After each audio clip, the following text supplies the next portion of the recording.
ఎన్నో సంపాదించాను, ఇన్నింటి మధ్య ఉన్నాననుకుంటున్నాడు. ఏమన్నా శాంతంగా ఉన్నాడా? ఏమీ లేకుండా చేశాననుకుంటున్నాడు. ధర్మరాజుకి ఏమైనా పోయిందా? శాంతము లేని సౌఖ్యమేది? ఆయన పరమ సంతోషంగా ఉన్నాడు, ఈయన పరమ విచారంగా ఉన్నాడు. ఎక్కడ ధర్మమున్నదో అక్కడ భౌతికమైన ఐశ్వర్యము ఒకనాడు లేనట్టు కనిపించవచ్చు, కానీ అక్కడ గొప్ప శాంతి ఉన్నది. మీరు అందుకే ఈ దేశంలో ఒక విచిత్రమైన లక్షణాన్ని మీరు గమనించుంటారు. అంతఃపురాల్లో ఉండేవాళ్ళు, పరమ ఐశ్వర్యవంతులై అయినటువంటి వాళ్ళు మనశ్శాంతి కావలసి వస్తే ఎక్కడికెడతారంటే అన్నీ వదిలిపెట్టేసిన వాడి దగ్గరికి ఎడతారు. సన్యాసాశ్రమంలో ఉన్నవాళ్ళు, పీఠాధిపత్యంలో ఉన్నవాళ్ళు ఉంటారే, వాళ్ళ దగ్గరికి వెళ్ళి రాజులు కూడా మనశ్శాంతి పొందుతుంటారు. అదేమిటి? అన్నీ ఉన్నవాడు ఈయన, ఈయనకి సంతోషం ఉండాలా? అన్నీ వదిలేసినవాడు ఆయనకి సంతోషం ఉండాలా? అంటే నిజానికి శాంతి ఎక్కడుంటుంది అంటే ఆయన యందు అన్నీ ఉన్నాయన ఆయన్ని పట్టుకున్న వాడి దగ్గర శాంతి ఉంటుంది. పాండవులు అరణ్యవాసానికి వెళ్ళిపోయిన తర్వాత ధృతరాష్ట్రుడు విదురుణ్ణి పిలిచాడు. పిలిచి విదురుడితో సంప్రదిస్తున్నాడు. ఏ విషయమైనా విదురుణ్ణి అడుగుతాడు. విదురుడు చెప్పిన ఏ విషయమైనా వింటాడు, కానీ ఆచరించడం మాత్రం ఉండదు. దానివలన ఏమిటి ప్రయోజనం ఉంటుంది? ఆ విదురుడితో అంటాడు, నువ్వు శుక్రాచార్యుల వారితో సమానమైనటువంటి ప్రజ్ఞాపాఠవములు కలిగినటువంటి వాడివి, ధర్మం ఎంతో తెలుసున్నవాడివి, విశేషించి కౌరవుల యందు పాండవుల యందు కూడా సమానమైనటువంటి ప్రేమ కలిగినటువంటి వాడివి. కాబట్టి నేను అడుగుతున్నాను, ఇప్పుడు అరణ్యవాసానికి వెళ్ళిపోయినటువంటి పాండవులు తర్వాత ఏం చేస్తారు అని అడిగాడు. అంటే ఒక ఊహ, ఏదో భయం. ఒకవేళ వాళ్ళు కానీ యుద్ధానికి వస్తారా, 12 ఏళ్ళు అరణ్యవాసం, 1 సంవత్సరం అజ్ఞాతవాసం ఎవడు చేస్తాడు అని చెప్పి వదిలిపెట్టేస్తారా మధ్యలో? ఎక్కడో ఏదో మనసులో చిన్న పీకులాట. దాని నుంచి తప్పించుకోవడం కోసం, మనశ్శాంతి పొందడం కోసం విదురుణ్ణి అడిగాడు. విదురుణ్ణి అడిగితే విదురుడు అన్నాడు, పాండవులు ఎంత తేజోమూర్తులో నీకు తెలియనటువంటి విషయం కాదు. వాళ్ళు సాక్షాత్తుగా దేవతాంశ సంభూతులు. వాళ్ళు తలుచుకున్న నాడు యుద్ధంలో తప్పకుండా నీ పుత్రుల్ని జయించి సామ్రాజ్యాన్ని తిరిగి పొందగలిగినటువంటి వాళ్ళు. అటువంటి పాండవులను అధర్మ మార్గంలో, మాయాజూదంలో శకునిని ప్రయోగించి రాజ్యాన్నంతటినీ కబళించావు. అది ఒక అపరాధం. కొడుకుకి దురాలోచన వచ్చినా తండ్రిగా నియంత్రించవలసినటువంటి కర్తవ్యం నీ మీద ఉన్నది, కానీ అటువంటి కర్తవ్యాన్ని నిర్వహించడంలో నువ్వు విఫలమయ్యావు. దానిచేత నీ కొడుకు తన ఇచ్చ వచ్చినట్లుగా ప్రవర్తించాడు. అక్కడతో అయిపోలేదు. దుశ్శాసనుణ్ణి పంపించి అంతటి గొప్ప పతివ్రత రాజసూయాగం చేసి అవబృధ స్నానం చేసి పవిత్ర జలాలతో కొప్పుముడి వేసుకున్నటువంటి ద్రౌపదీదేవి యొక్క జుట్టు పట్టి సభలోకి రప్పించావు. దీని చేత ఎంత ప్రమాదకరమైనటువంటి పని చేయించావు. పెద్దవాడివి ఉండి కూడా నీ పెద్ద కుమారుడైనటువంటి దుర్యోధనుడు పుట్టినప్పుడే నీకు దుశ్శకునములు కనపడ్డాయి. అప్పుడే నువ్వు ఆ కొడుకుని పరిత్యజించాలి, కానీ పుత్రవ్యామోహంతో దగ్గరుంచుకున్నావు. కానీ వాడిప్పుడు చేయవలసినటువంటి పనులన్నిటినీ విస్మరించి దురాలోచనతో కూడుకున్నవాడై అసూయాగ్రస్తమైన హృదయంతో పాండవుల యొక్క ఐశ్వర్యాన్నంతటినీ కూడా మాయామార్గంలో కబళించి వాళ్ళని అరణ్యవాసానికి పంపించాడు. దీనికి ప్రతికృతి ఒక్కటే. నువ్వు వెంటనే ధర్మరాజుకి కబురు చెయ్యి. ధర్మరాజు చేసినటువంటి దోషాన్ని మనసులో పెట్టుకునేటటువంటి వాడు కాడు. వెనక్కి పిలిపించి ధర్మరాజుకి పట్టాభిషేకం చెయ్యి. అఖండ భూమండలాన్ని ధర్మరాజు పరిపాలిస్తాడు. దాని చేత నీకు కీర్తి కలుగుతుంది. ఏ దుశ్శాసనుడు ద్రౌపదీదేవి పట్ల ప్రవర్తించకూడని రీతిలో ప్రవర్తించాడో ఆ దుశ్శాసనుని చేత ద్రౌపదీదేవికి క్షమాపణ చెప్పించు. దాని చేత చేసిన దోషం ఉపశమిస్తుంది. ఈ రెండిటిని నువ్వు చెయ్యి అన్నాడు. అంటే వెంటనే దుర్యోధనుడు అన్నాడు, నీకు ఎప్పుడూ కూడా పాండవుల యందు పక్షపాతం, నా కుమారుల యందు ద్వేషభావం, నా కుమారులు వృద్ధిలోకి రావడాన్ని నువ్వు ఓర్చలేవు. ఇది ఇంతకుముందు దుర్యోధనుడు అన్నాడు. అప్పుడు ఊరుకున్నాడు. తన కర్తవ్యంగా హితాన్నే ఉపదేశం చేశాడు విదురుడు. ఇప్పుడు ధృతరాష్ట్రుడు అంటున్నాడు, నా కొడుకులు వృద్ధిలోకి వస్తే నువ్వు తట్టుకోలేవు. ఎంతసేపు పాండురాజపుత్రులే ధర్మ మార్గంలో ఉన్న వాళ్ళలా వాళ్లే వృద్ధిలోకి రావాలన్నట్లుగా మాట్లాడుతూ ఉంటావు. ఇది ఆమోదయోగ్యం కాదు. ఎంత కాదన్నా నా శరీరము నుంచి ఉద్భవించినటువంటి వాడు దుర్యోధనుడు, తనూభవుడు అని కదా అంటారు. అటువంటి కొడుకుని ఏ తండ్రి మాత్రం దూరం చెయ్యగలడు? నువ్వు ఇటువంటి దారుణమైన ఆలోచనలన్నీ నాకు చెప్తున్నావే, ఇవి సాధ్యమయ్యేటటువంటి విషయాలేనా?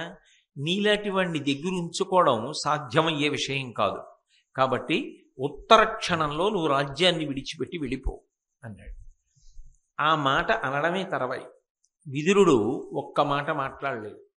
మనోవేగం కలిగినటువంటి అశ్వాలు పూంచిన రథాన్నో అశ్వాన్నో ఎక్కి పాండవులు అరణ్యవాసం చేస్తూ ఏ కామ్యక వనంలో ఉన్నారో అక్కడికి వెళ్ళిపోయాడు. ఇక్కడ మీరు ఒక విషయాన్ని గమనించాలి. దుర్యోధనుడు ఎలా మాట్లాడినా సహించాడు. అది అతని స్వభావం. నాకు కర్తవ్యం ఉంది, నేను హితాన్ని ఉపదేశం చెయ్యాలి అని ఉపదేశం చేశాడు. కానీ ధృతరాష్ట్రుడు వెళ్ళిపోమ్మన్న తర్వాత మాత్రం ఇక ఒక క్షణం కూడా ఆలస్యం చేయలేదు. ఉత్తర క్షణం వెళ్ళిపోయాడు. కనీసం ఇంటికి వెళ్ళాడు అని కూడా భారతంలో లేదు. వెంటనే రాజ్యాన్ని విడిచిపెట్టి అడవిలో ఉన్నటువంటి పాండవుల్ని కలుసుకోవడం కోసం కామ్యక వనానికి వెళ్ళిపోయాడు. ఎందుకు వచ్చింది తేడా అంటే, విదురుడు నిరంతరం ధర్మ పరిపాలన చేస్తాడు. ఆయన రాజ్యమునందు ఒక మంత్రి, ప్రధానమైనటువంటి మంత్రి పదవిలో ఉన్నాడు. అటువంటి వ్యక్తిని మహారాజే దేశాన్ని విడిచిపెట్టి వెళ్ళిపోమ్మంటే రాజాజ్ఞని ఔదల దాల్చడం ధర్మం. అందుకే ఇక ఒక్క క్షణం కూడా అక్కడ ఉండలేదు. గుర్రం ఎక్కి వెళ్ళిపోయాడు. అది ఆయన యొక్క ధర్మనిష్టకి పరాకాష్ఠ. పదవి కోసం వెంపర్లాడడం, ఏదో అవతలవాడికి ముఖప్రీతి కొరకు మాట్లాడి మనం ఎలా అయినా రాజ్యంలో ఈ పదవిని ఇలా నిలబెట్టుకుని ఇక్కడే ఉందాం, అటువంటి దిగజారుడుతనం విదురుడి దగ్గర ఉండదు. ఏది రాని ఏది పోని ఆయనకి కావలసింది మాత్రం ధర్మం అంతే. ఆ ధర్మాచరణమునందు సంతోషం తప్ప ఏదో పదవిని అంటిపెట్టుకుని ఉండడంలో సంతోషం విదురుడికి ఉండదు. రామచంద్రమూర్తి రామాయణంలో ధర్మాచరణం చేత నిరంతరము ఎలా సంతృప్తిని పొందుతూ ఉంటాడో, విదురుడు కూడా నిరంతరము ధర్మాచరణ యందు తృప్తి పొందుతూ ఉంటాడు. దానిలో వైక్లభ్యం రానివ్వడు. అందుకే రాజాజ్ఞని ఔదల దాల్చి వెంటనే అరణ్యానికి వెళ్ళిపోయాడు. వెళ్ళిపోయిన తరువాత కొంతకాలం అక్కడ ఉండగలిగాడు. అది కూడా ఏదో నెలలు కాదు. అసలు విదురుణ్ణి విడిచిపెట్టి ధృతరాష్ట్రుడు తట్టుకోలేకపోయాడు. తట్టుకోలేకపోయినా ఈయన మాత్రం కామ్యక వనానికి చేరుకున్నాడు. చేరుకుని ధర్మరాజు గారి దగ్గరికి వెళ్ళాడు. ధర్మరాజు గారికి అనుమానం వచ్చింది, ఇదేమిటి విదురుడు ఇక్కడ కూడా వస్తున్నాడు, ఒకవేళ మళ్ళీ జూదానికి రమ్మంటాడా ఏమి అని. మళ్ళీ జూదానికి రమ్మండానికి ఏముందని రమ్మంటాడు ఇంకా ఓడించడానికి అని అప్పుడు అనుమానం వచ్చింది. కాదు కాదు, అర్జునుడి గాంధీవం ఒకటి ఉంది కదూ, భీమసేనుడి గదాదండం ఉంది కదూ, ఆయుధములను మళ్ళీ లాక్కోవడం కోసం మళ్ళీ మాయాజూదానికి పిలుస్తున్నారన్నమాట. ఏది ఏమైపోని ఈసారి మాత్రం నేను జూదక్రీడకి వెళ్ళను అని మనసులో అనుకుని, కానీ విదురుడి వంటి పెద్దవాడు వచ్చి రమ్మని అంటే కాదు అనడం అంత తేలిక? అది ధర్మం అవుతుందా? ఈ క్లిష్ట అయినటువంటి స్థితి నుంచి నేను ఎలా గట్టున పడాలి అని ఆలోచిస్తున్నాడు. ఈలోగా విదురుడు వచ్చాడు. ధర్మరాజు గారితో ఏకాంతంగా ఉన్నప్పుడు ఒక మాట చెప్పాడు. మీరు వెళ్ళిపోయిన తర్వాత ధృతరాష్ట్రుడు నన్ను పిలిచి పాండవులు తర్వాత ఏం చేస్తారు అని అడిగాడు. నేను చెయ్యవలసినటువంటి హితవాక్యాన్ని చెప్పాను. కానీ ధృతరాష్ట్రుడు వినలేదు. నన్ను ఉత్తర క్షణం రాజ్యం విడిచిపెట్టి వెళ్ళిపోమ్మన్నాడు. అందుకని నేను అరణ్యంలో ఉన్నటువంటి మీ దగ్గరికి వచ్చేశాను అని చెప్తూ ఒక మాట అన్నాడు. విదురుడు ఏ మాట చెప్పినా చాలా బాగా పట్టుకోవాలి సుమండి, అంత తేలిగ్గా విడిచిపెట్టే విషయాలు అయి ఉండవు అవి. ఆయన అన్నాడు, కార్యగతుల తెరగు కలరూపు చెప్పిన అధికమతులు దాని నాదరింతురు, అల్పకార్య బుద్ధులగు వారలకు అది విరసకారణంబు విషము పోలే అన్నాడు. ఎప్పుడైనా సరే చెయ్యవలసినటువంటి పని అన్నది ఎవరికి చెప్పాలి అంటే సద్బుద్ధి కలిగినటువంటి వాళ్ళకి చెప్పాలి. అయ్యా ఇది మీరు చెయ్యవలసినది అని. అది సద్బుద్ధి కలిగిన వాళ్ళకి కర్తవ్యాన్ని చెప్పారనుకోండి. కర్తవ్యము అంటే విహితము, ఏది ఆచరించాలో అది. అది పెద్ద బుద్ధి కలిగిన వాళ్ళకి చెప్పాలి తప్ప అలా కాకుండా పిన్న బుద్ధి కలిగిన వాళ్ళు అంటే బుద్ధిహీనులైనటువంటి వాళ్ళకి చెప్తే అది విరుద్ధ ప్రభావాన్ని అంటే వ్యతిరేక ప్రభావాన్ని చేకూరుస్తుంది. మీరు చూడండి, లోకంలో ఒక పెద్ద బుద్ధి కలిగినటువంటి వాడు ఏ కారణం చేతనైనా కర్తవ్యాన్ని నిర్వహించడంలో పొరపాటు పడ్డాడు అనుకోండి, ఆయన దగ్గరికి వెళ్ళా ఈ పని ఇలా కాదండి మీరు ఇలా చెయ్యాలనో, లేదా ఈ కార్యం చెయ్యకూడదు మీరు ఈ కార్యం చెయ్యాలనో, మీరు ఇలా జీవించాలనో చెప్పారనుకోండి, ఆయన జీవించగలిగితే తప్పకుండా జీవిస్తాడు, జీవించడానికే ప్రయత్నిస్తాడు కూడా. ఎందుకనంటే ఆ బుద్ధి గొప్ప బుద్ధి. అందుకే పెద్దవారు చెప్పిన మాట కాబట్టి దీన్నే నేను పాటిస్తాను అని దానికి అడ్డంగా వచ్చినటువంటి వ్యక్తిగతమైనటువంటి అభిప్రాయాల్ని సుఖదుఖాల్ని పక్కన పెట్టేస్తాడు. పెట్టి కర్తవ్యతానిష్టతో పెద్దలు చేసినటువంటి పని ఏదో అదే చేస్తాడు. అందుకే అధికమతులు దాని ఆదరింతురు. పెద్ద బుద్ధి కలిగినటువంటి వారు ఇక వ్యక్తిగతమైనటువంటి ప్రయోజనం గురించి ఆలోచించరు. ఇది పెద్ద ఆయన చెప్పాడు నేను పాటించాలంతే అని అనుకుంటారు. అదే మాట వ్యతిరేక ప్రభావాన్ని ఇస్తుంది.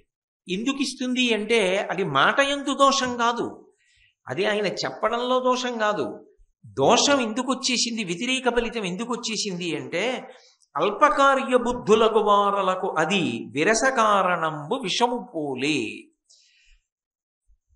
విషం రక్తంలోకి వెడితే ఎలా వ్యతిరేక ఫలితాన్ని ఇస్తుందో అలా ఏదైనా ఒక మంచి మాట చెప్పినప్పటికీ కూడా అది వాళ్ళకి విషతుల్యం అవుతుంది. విషతుల్యమై ఈయన మాకు చెప్పడం ఏమిటి, మేమేం చెయ్యాలో ఆయన చెప్పవలసిన వాడు, అంత అహంకారమా, ఆయనకి చెప్పగలిగినంత స్థాయి ఉందా అన్న ఆలోచన చెయ్యడంలో వాళ్ళు ఆ మాటని ఆదరించరు సరికదా. అది విరసమునకు కారణమవుతుంది. అంటే వారు యువతల వారి యందు శత్రుభావన పెంపొందించుకోవడానికి కారణమవుతుంది. యువతలవాడు చెప్పడంలో దోషం కాదు. అంటే విదురుడు తన ఒక్కడు చేసినటువంటి పనిగా కాదు చెప్తున్నది, ఇది లోకమునందు సహజమైనటువంటి విషయం. అది మాట యందు దోషం కాదు, యువతలవాడి యొక్క తప్పు కాదు. అది అవతల వారు ప్రాజ్ఞులైన వారు కాకపోవడం చేత అదే మంచి మాట దోషభూయిష్టం అయిపోతుంది అక్కడ. అందుకే మీరు చూడండి, ఇది మంచి మాటగా ధృతరాష్ట్రుడు స్వీకరించి ఉంటే భారతంలో మిగిలిన పర్వాలకు అసలు అవకాశం ఉందా? ఇక కురుక్షేత్ర సంగ్రామం ఉంటుందా? ఉండదు. కానీ ఆ మాటని తీసుకోవడంలో దుర్యోధనుడు సహృదయంతో తీసుకోగలిగాడా? ఆ మాటని ధృతరాష్ట్రుడు సహృదయంతో తీసుకోగలిగాడా? అది మాట యందు తప్ప, ఆయన చెప్పింది తప్పని మీరు కానీ నేను కానీ భీష్మద్రోణులు కానీ ఎవరైనా కానీ అనగలరా? తప్పు కాదు. వాళ్ళకి నిజానికి మనసులో తెలిసి అది తప్పు కాదని.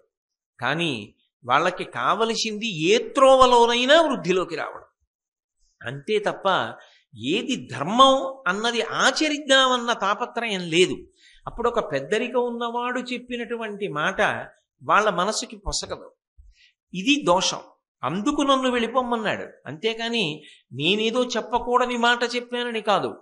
2, మీ మీద ప్రేమతో మీకు రాజ్యం రావాలని మీ మీద పక్షపాతంతో నేను చెప్పలేదు. అంటే నేను ఎంత ధర్మమునకు మాత్రమే నిలబడ్డాను. నాకు మీ యందు పక్షపాతము కాదు, వారి యందు విరుద్ధ భావం కాదు. ధర్మం ఎక్కడున్నదో ధర్మాన్ని నేను మాట్లాడాను. ఈ మాట వారికి పొసగకపోవడం, నీ దగ్గరికి వచ్చి నేను చెప్పడం, నీ గురించి వాళ్ళకి చెప్తే వాళ్ళు అంగీకరించలేదయా, చూసావా నీ గురించి ఎంత మాట చెప్పానో, కాబట్టి నువ్వు నన్ను ఆదరించాలి అని ప్రాపకం కోసం చెప్తున్నాను అనుకుంటున్నావేమో. అటువంటి ప్రాపకాలకు ఆశపడేవాడిని కాదు. ధర్మం నాకు ప్రధానం. ఆ ధర్మం కోసం చెప్పాను. అక్కడ పొసగలేదు, వెళ్ళిపోమ్మన్నాడు. నేను వచ్చేసాను. ఎక్కడికి వచ్చాను? మీరు ధర్మాత్ములు, అందుకని అరణ్యంలో మీ దగ్గరికి వచ్చేసాను. ఇక్కడ మీరు ఒక్కటి ఆలోచించండి. ధర్మరాజు గారు ఏదైనా పదవి ఇవ్వగలడా విదురుడికి? ఆయన వెతుక్కుంటూ వెళ్ళిపోవాలి అంటే పదవి కోసం వెళ్ళాలి అనుకుంటే ధర్మరాజు దగ్గరికి వెళ్ళకూడదు. ఆయన ఇంకొకరి దగ్గరికి వెళ్ళాలి. ఆయనకి ఏం కావాలి? ధర్మం కావాలి. ఎవరు ధర్మాన్ని అనుష్ఠించేవాళ్ళు? ధర్మరాజాదులు. అందుకే వాళ్ళ దగ్గరికే వెళ్ళిపోయాడు ఆ ప్రీతి కోసం. అంతేకాని ఆ చెప్పడం వెనక ఒక సంఘటనని ధార్మిక విశ్లేషణ చేస్తున్నాడు. అది అందుకోగలిగిన వాడికి చెప్తున్నాడు. అది అందుకోలేకపోయారనుకోండి పరిపరి విధముల అర్థం అవుతుంది. ఇది అసలు చెప్పడం ఎందుకు అంటే వాళ్ళ దగ్గర మెహర్బానీ కోసం చెప్పాడు విదురుడు అన్న అనుమానం ఒకటి వస్తుంది. కానీ అసలు అటువంటి మెహర్బానీ కోరుకునేటటువంటి మనస్తత్వం, అటువంటి లేఖితనం విదురుడికి లేనేలేదు. అందుకే ఆ లేఖితనం ఉన్నవాడు అనుకోండి, అయ్యో మీ మనసు కష్టపెట్టానా, సరే జరిగిందేదో జరిగిపోయింది, పెద్దవాడివి అన్నగారివి, పోన్లే అక్కడితో విడిచిపెట్టేశాయి అన్నయ్య, నీ మనసు నొప్పించుంటే క్షమించు అని ధృతరాష్ట్రుడి దగ్గరే చెప్తాడు. కానీ ఆ మాట చెప్పలేదు, అలా క్షమాపణ అడగలేదు. ఎందుకు అడగలేదు అంటే ఏది ధర్మమని నమ్మాడో ఆ ధర్మమని నమ్మినప్పుడు, అది ధర్మమే అయినప్పుడు క్షమాపణ చెప్తే అది నీ వ్యక్తిగత విషయం కాదు. అక్కడ ధర్మం నశించిపోతుంది, ధర్మం తల వంచేసినట్టు. అందుకే అటువంటి చోట క్షమాపణ చెప్పవలసిన అవసరం లేదు ధర్మరాజు విదురుడికి. కాబట్టి ఇప్పుడు ఆయనకి కావలసింది ధర్మం అయినప్పుడు అది ఎక్కడుందో అక్కడికి వెళ్ళిపోవాలి. అక్కడికి వెళ్ళిపోయాడు. అది విదురుడి యొక్క శీల వైభవం.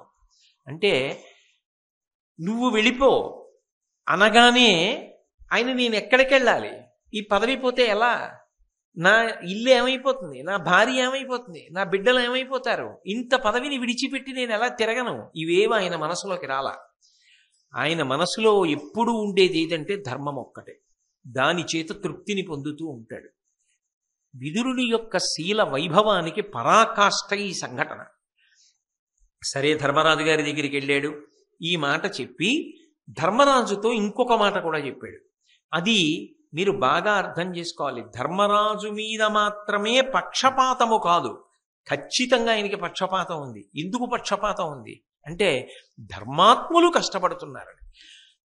కపట బుద్ధితో శకుని ఆడినటువంటి జూదమునందు సమస్త సామ్రాజ్యాన్ని భోగాల్ని పోగొట్టుకుని అరణ్యవాసం చేస్తున్నారని. అది మానవ రుణం తీర్చుకోవడం. ఎక్కడ మోసం జరిగిందో వాళ్ళ పట్ల పక్షపాతం ఉండడం, వాళ్ళని రక్షించాలని కోరుకోవడం సహృదయం. ఆ సహృదయం మనుష్య రుణాన్ని తీర్చుకోవడానికి మార్గం. కాబట్టి అది దోషం పట్టడానికి కారణం కాలేదు. అందుకే అదే ధర్మరాజు గారితో ఇంకొక మాట చెప్పాడు. ధర్మరహితులైన ధార్తరాష్ట్రులకు భూరాజ్యలక్ష్మి సుస్థిరంబు కాదు, ధర్మతనయ నిన్ను తద్రాజ్య సంపదల్ వలచి తమకు తామ వచ్చి పొందు. ఇవాళ వాళ్ళు రాజ్యాన్ని పొందారు, కానీ అది వాళ్ళ దగ్గర ఉండదు. ఎందుకు ఉండదో తెలుసా? భూరాజ్యలక్ష్మి. ఎంత పెద్ద మాట వేశాడో చూడండి. ఆవిడ రాజ్యలక్ష్మి. లక్ష్మి ఎక్కడ నివాసం చేస్తుంది అంటే ధర్మం ఎక్కడ ఉన్నదో అక్కడ లక్ష్మి నివాసం చేస్తుంది. లక్ష్మి అన్న మాటని మీరు కొంచెం జాగ్రత్తగా అర్థం చేసుకోవాలి. లక్ష్మి అంటే పెద్ద పెద్ద అంతఃపురాలే కావక్కర్లేదు. లక్ష్మి అంటే కోట్ల కోట్ల ఐశ్వర్యమే అక్కర్లేదు. లక్ష్మి అన్న మాటకు అర్థం పరమ సంతృప్తి. పరమ సంతృప్తిని మించిన లక్ష్మీ కటాక్షం లోకంలో ఎక్కడుంటుంది? తనకి ఆకలి వేసినప్పుడు కడుపు నిండా అన్నం దొరకడం, ఆ తిన్న అన్నం తనకి జీర్ణం అవ్వడం, ఒకరి దగ్గర చేయి చాపవలసిన అవసరం లేకుండా జీవితం గడవడం, తాను పడుకుంటే నిద్ర పట్టడం, తాను ఆరోగ్యంగా ఉండడం, మంచి సంకల్పాలు రావడం, ఆ మంచి సంకల్పం ఎన్ని ప్రతిబంధకాలు వచ్చినా అమలు చేయగలిగినటువంటి ధృతి మనసులో నిలబడి ఉండడం. ఇంతకన్నా లక్ష్మి ఏమిటి? ఇంతకన్నా ఏం కావాలి? అవి ఎవరి ఎందున్నాయో వాడు లక్ష్మీవాన్, వాడు శ్రీమాన్. అందుకే సుందరకాండలో అన్ని మాటలు హనుమకు శ్రీమాన్ శ్రీమాన్ శ్రీమాన్ అని ప్రయోగిస్తారు వాల్మీకి మహర్షి. అది లక్ష్మి. ఎందుచేత అంటే వాడు ప్రతిబంధకములను అధిగమించి వెడుతూ అపారమైనటువంటి యశోవిరాజితుడు అవుతాడు. కానీ అధర్మ మార్గంలో ఎవడు సంపాదించాడో అక్కడ లక్ష్మి నిలవదు. ధర్మము లేని చోట విష్ణువు యొక్క అనుగ్రహం ఉండదు. అంటే అక్కడ విష్ణు ప్రీతికి కారణము లేదు, కాబట్టి విష్ణువు ఉండరు. విష్ణువు ధర్మపక్షపాతి, స్థితికారుడు. ఎక్కడ ధర్మం ఉంటుందో అక్కడ విష్ణువు ఉంటాడు. మీరు ఒక్కటి ఆలోచించండి, తేలికగా కథాభాగంగా అర్థం అవ్వాలంటే, ఇప్పుడు కూడా కృష్ణుడు పాండవుల పక్షాన ఉంటాడా, అన్నీ పోయాయని కౌరవుల పక్షానికి పెడతాడా?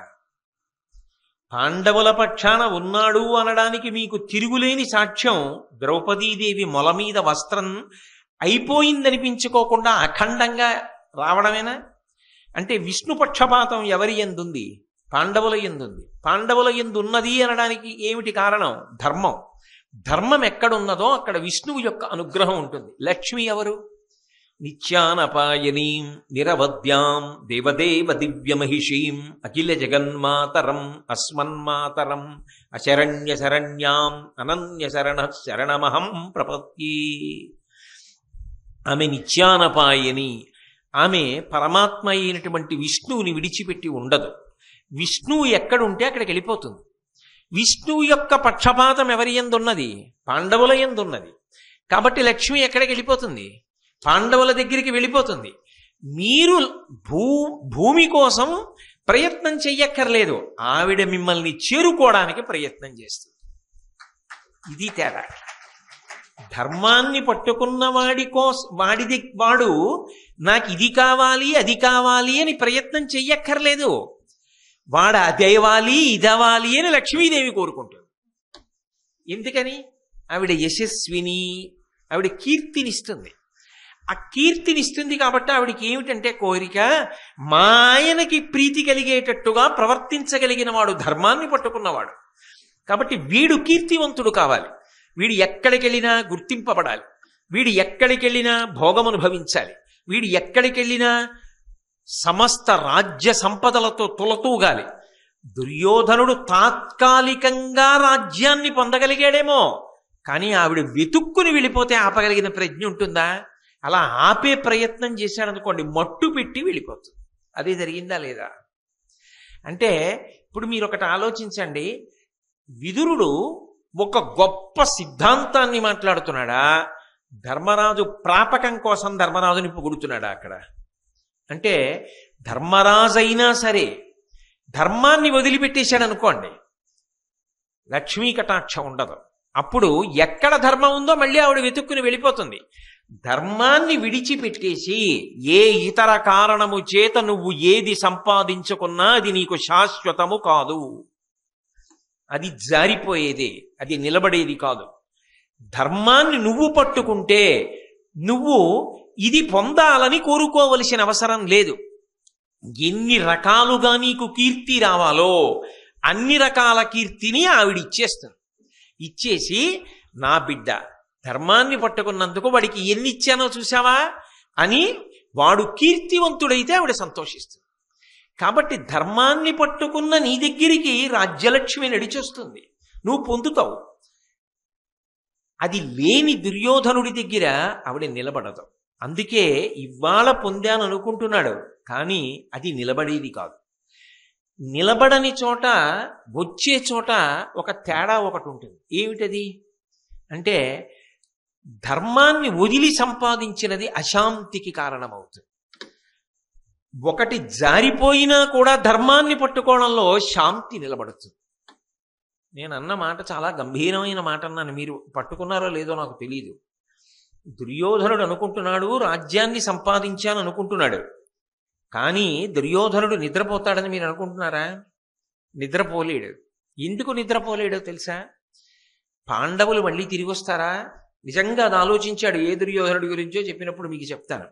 వెంటనే శకున్ని పిలిచి అడిగాడు, వాళ్ళు కానీ వెనక్కి వచ్చేయరు కదా, వాళ్ళు కానీ యుద్ధాన్ని ప్రకటించరు కదా, అకస్మాత్తుగా ద్రుపదాదులతో కలిసి రారు కదా, మా రాజ్యం మాకు ఇమ్మనరు కదా, ఇది కపట జూదం అనరు కదా, అలా వస్తే వాళ్ళని ఎలా మట్టు పెట్టాలి, అడవికి వెళ్ళి యుద్ధం చేసేస్తే ఎలా ఉంటుందంటావు, శత్రుశేషం మిగలకుండా ఉండాలి కదా, అజ్ఞాతవాసం గట్టెక్కుతారంటావా?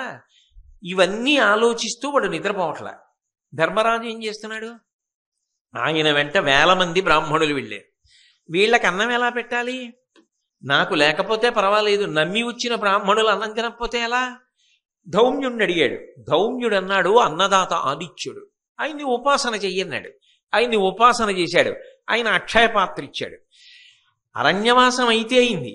ఇన్ని వేల మంది బ్రాహ్మణులు రోజు హోమాలు వేదాధ్యయనం అన్నీ చేస్తుంటే చక్కగా ద్రౌపదీదేవి అన్నం వండి పెడితే వీళ్ళందరికీ వడ్డనలు, వీళ్ళందరూ మంచి మాటలు, హోమాలు, పొగలు, యజ్ఞధూమాలు, యజ్ఞంలో హవిస్సులు, మంచి మాటలు.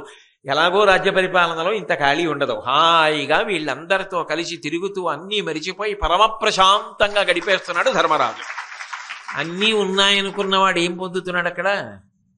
ఎన్నో సంపాదించాను, ఇన్నింటి మధ్య ఉన్నాననుకుంటున్నాడు. ఏమన్నా శాంతంగా ఉన్నాడా?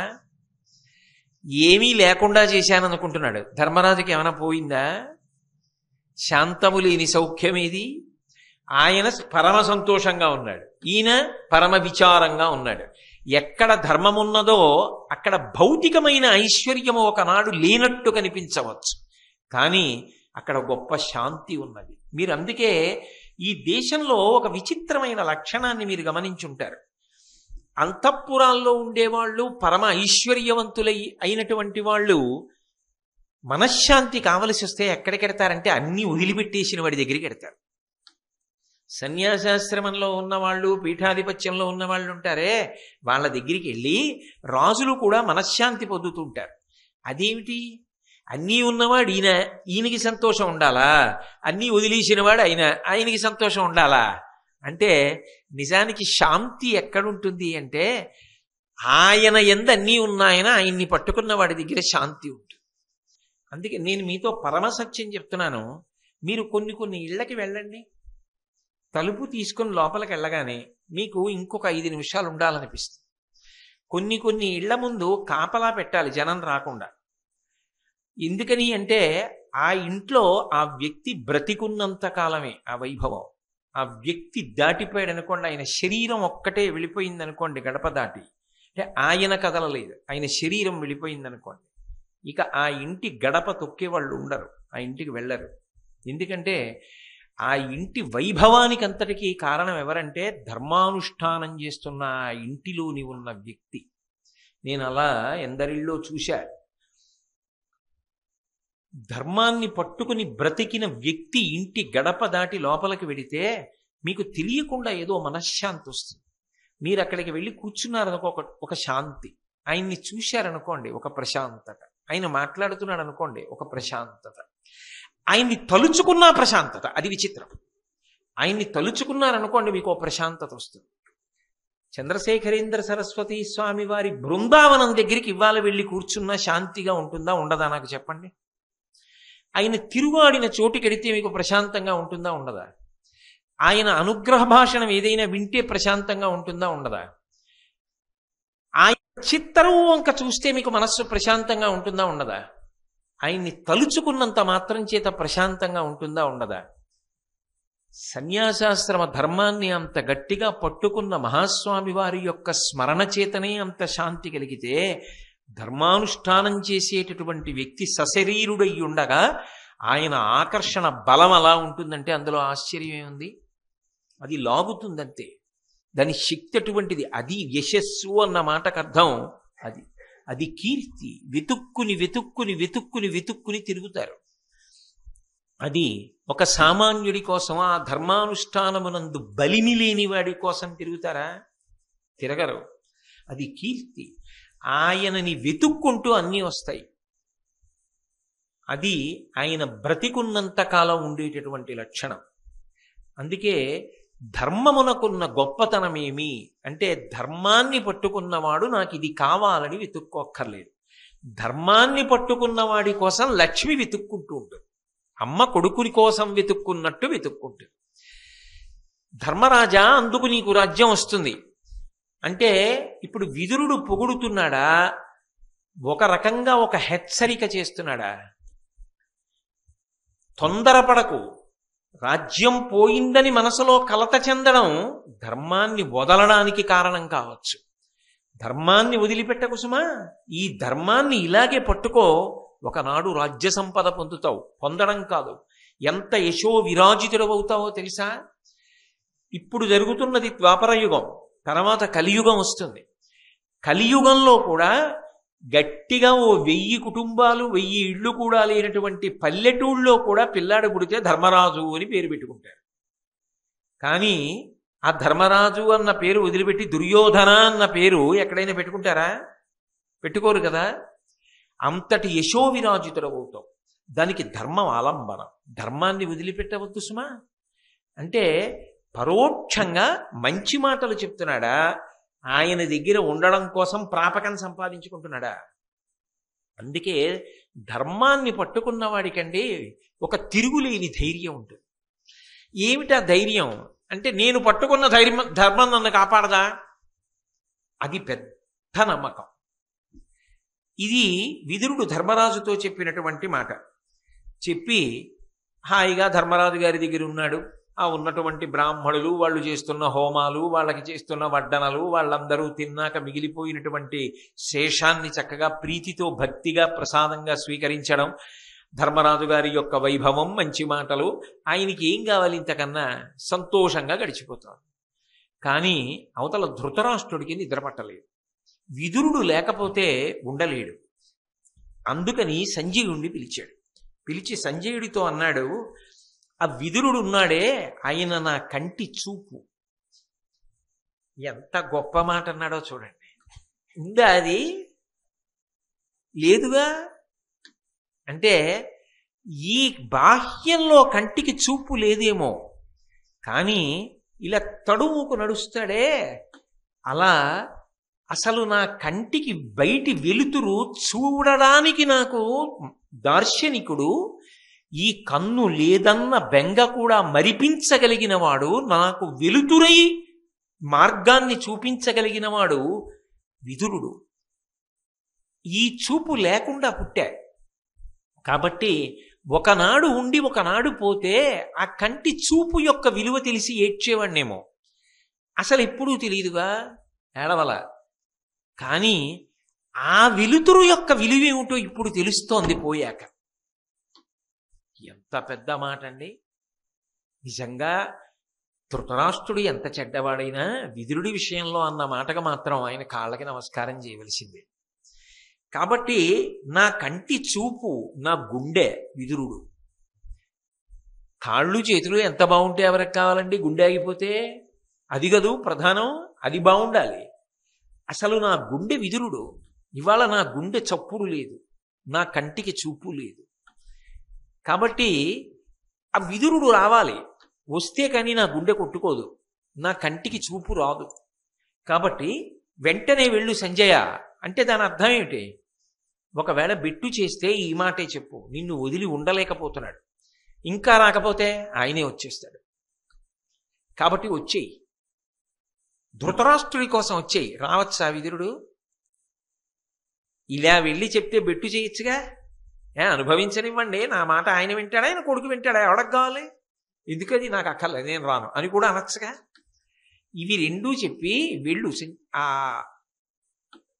విదురుడి దగ్గరికి అంటూ, నిమ్మిగలవా అని నా చిత్తము ఎరిగెడువా అని విదురు ధర్మప్రియు నా తమ్మునిట వేగ తోడ్కొని రమ్ము అరుగుము కామ్యకాఖ్య రమ్యాటవికి. అది ఆప్యాయంగా మాట్లాడుతున్నారు అనుకోండి, గుండె బరువెక్కి దీర్ఘమైన వాక్యాలు పడవు, చిన్న చిన్న మాటలు పడతాయి. వెళ్ళండి, రమ్మనండి, ఒక్కరోజు ఉండమనండి, ఎంత తాపత్రయపడుతున్నానో మీరు ఎలా అయినా చెప్పండి అంటాడు. కానీ అక్కడ పెద్ద పెద్ద సమాసాలు, దీర్ఘవాక్య నిర్మాణాలు ఉండవు. ఆ ప్రేమ ఆర్తి పొంగిన చోట వాక్యం ముక్కలైపోతుంది, గుండె బద్దలైపోయినట్టు.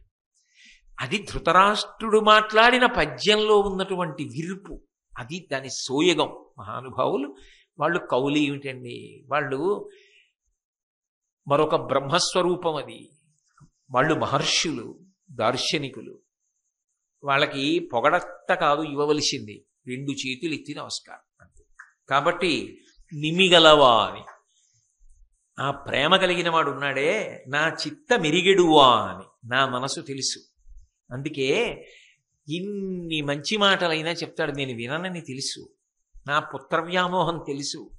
అయినా అన్నయ్య అని, రాజని అంత గౌరవించి మాట్లాడతాడే, ఆ విదురుడు దూరం అయితే బ్రతకగలనా?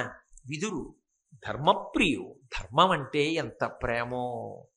ఏది ఏమైపోయినా ధర్మమే. అందుకు వెళ్ళిపోయాడు, రాజాజ్ఞ అని వెళ్ళిపోయాడు. ఇంకెవడైనా వెళ్ళమంటే వెడతాడా ఈ రాజ్యంలో? దుర్యోధనుడు నోరు మొయ్యి బుద్ధి లేనివాడా అన్నాడు.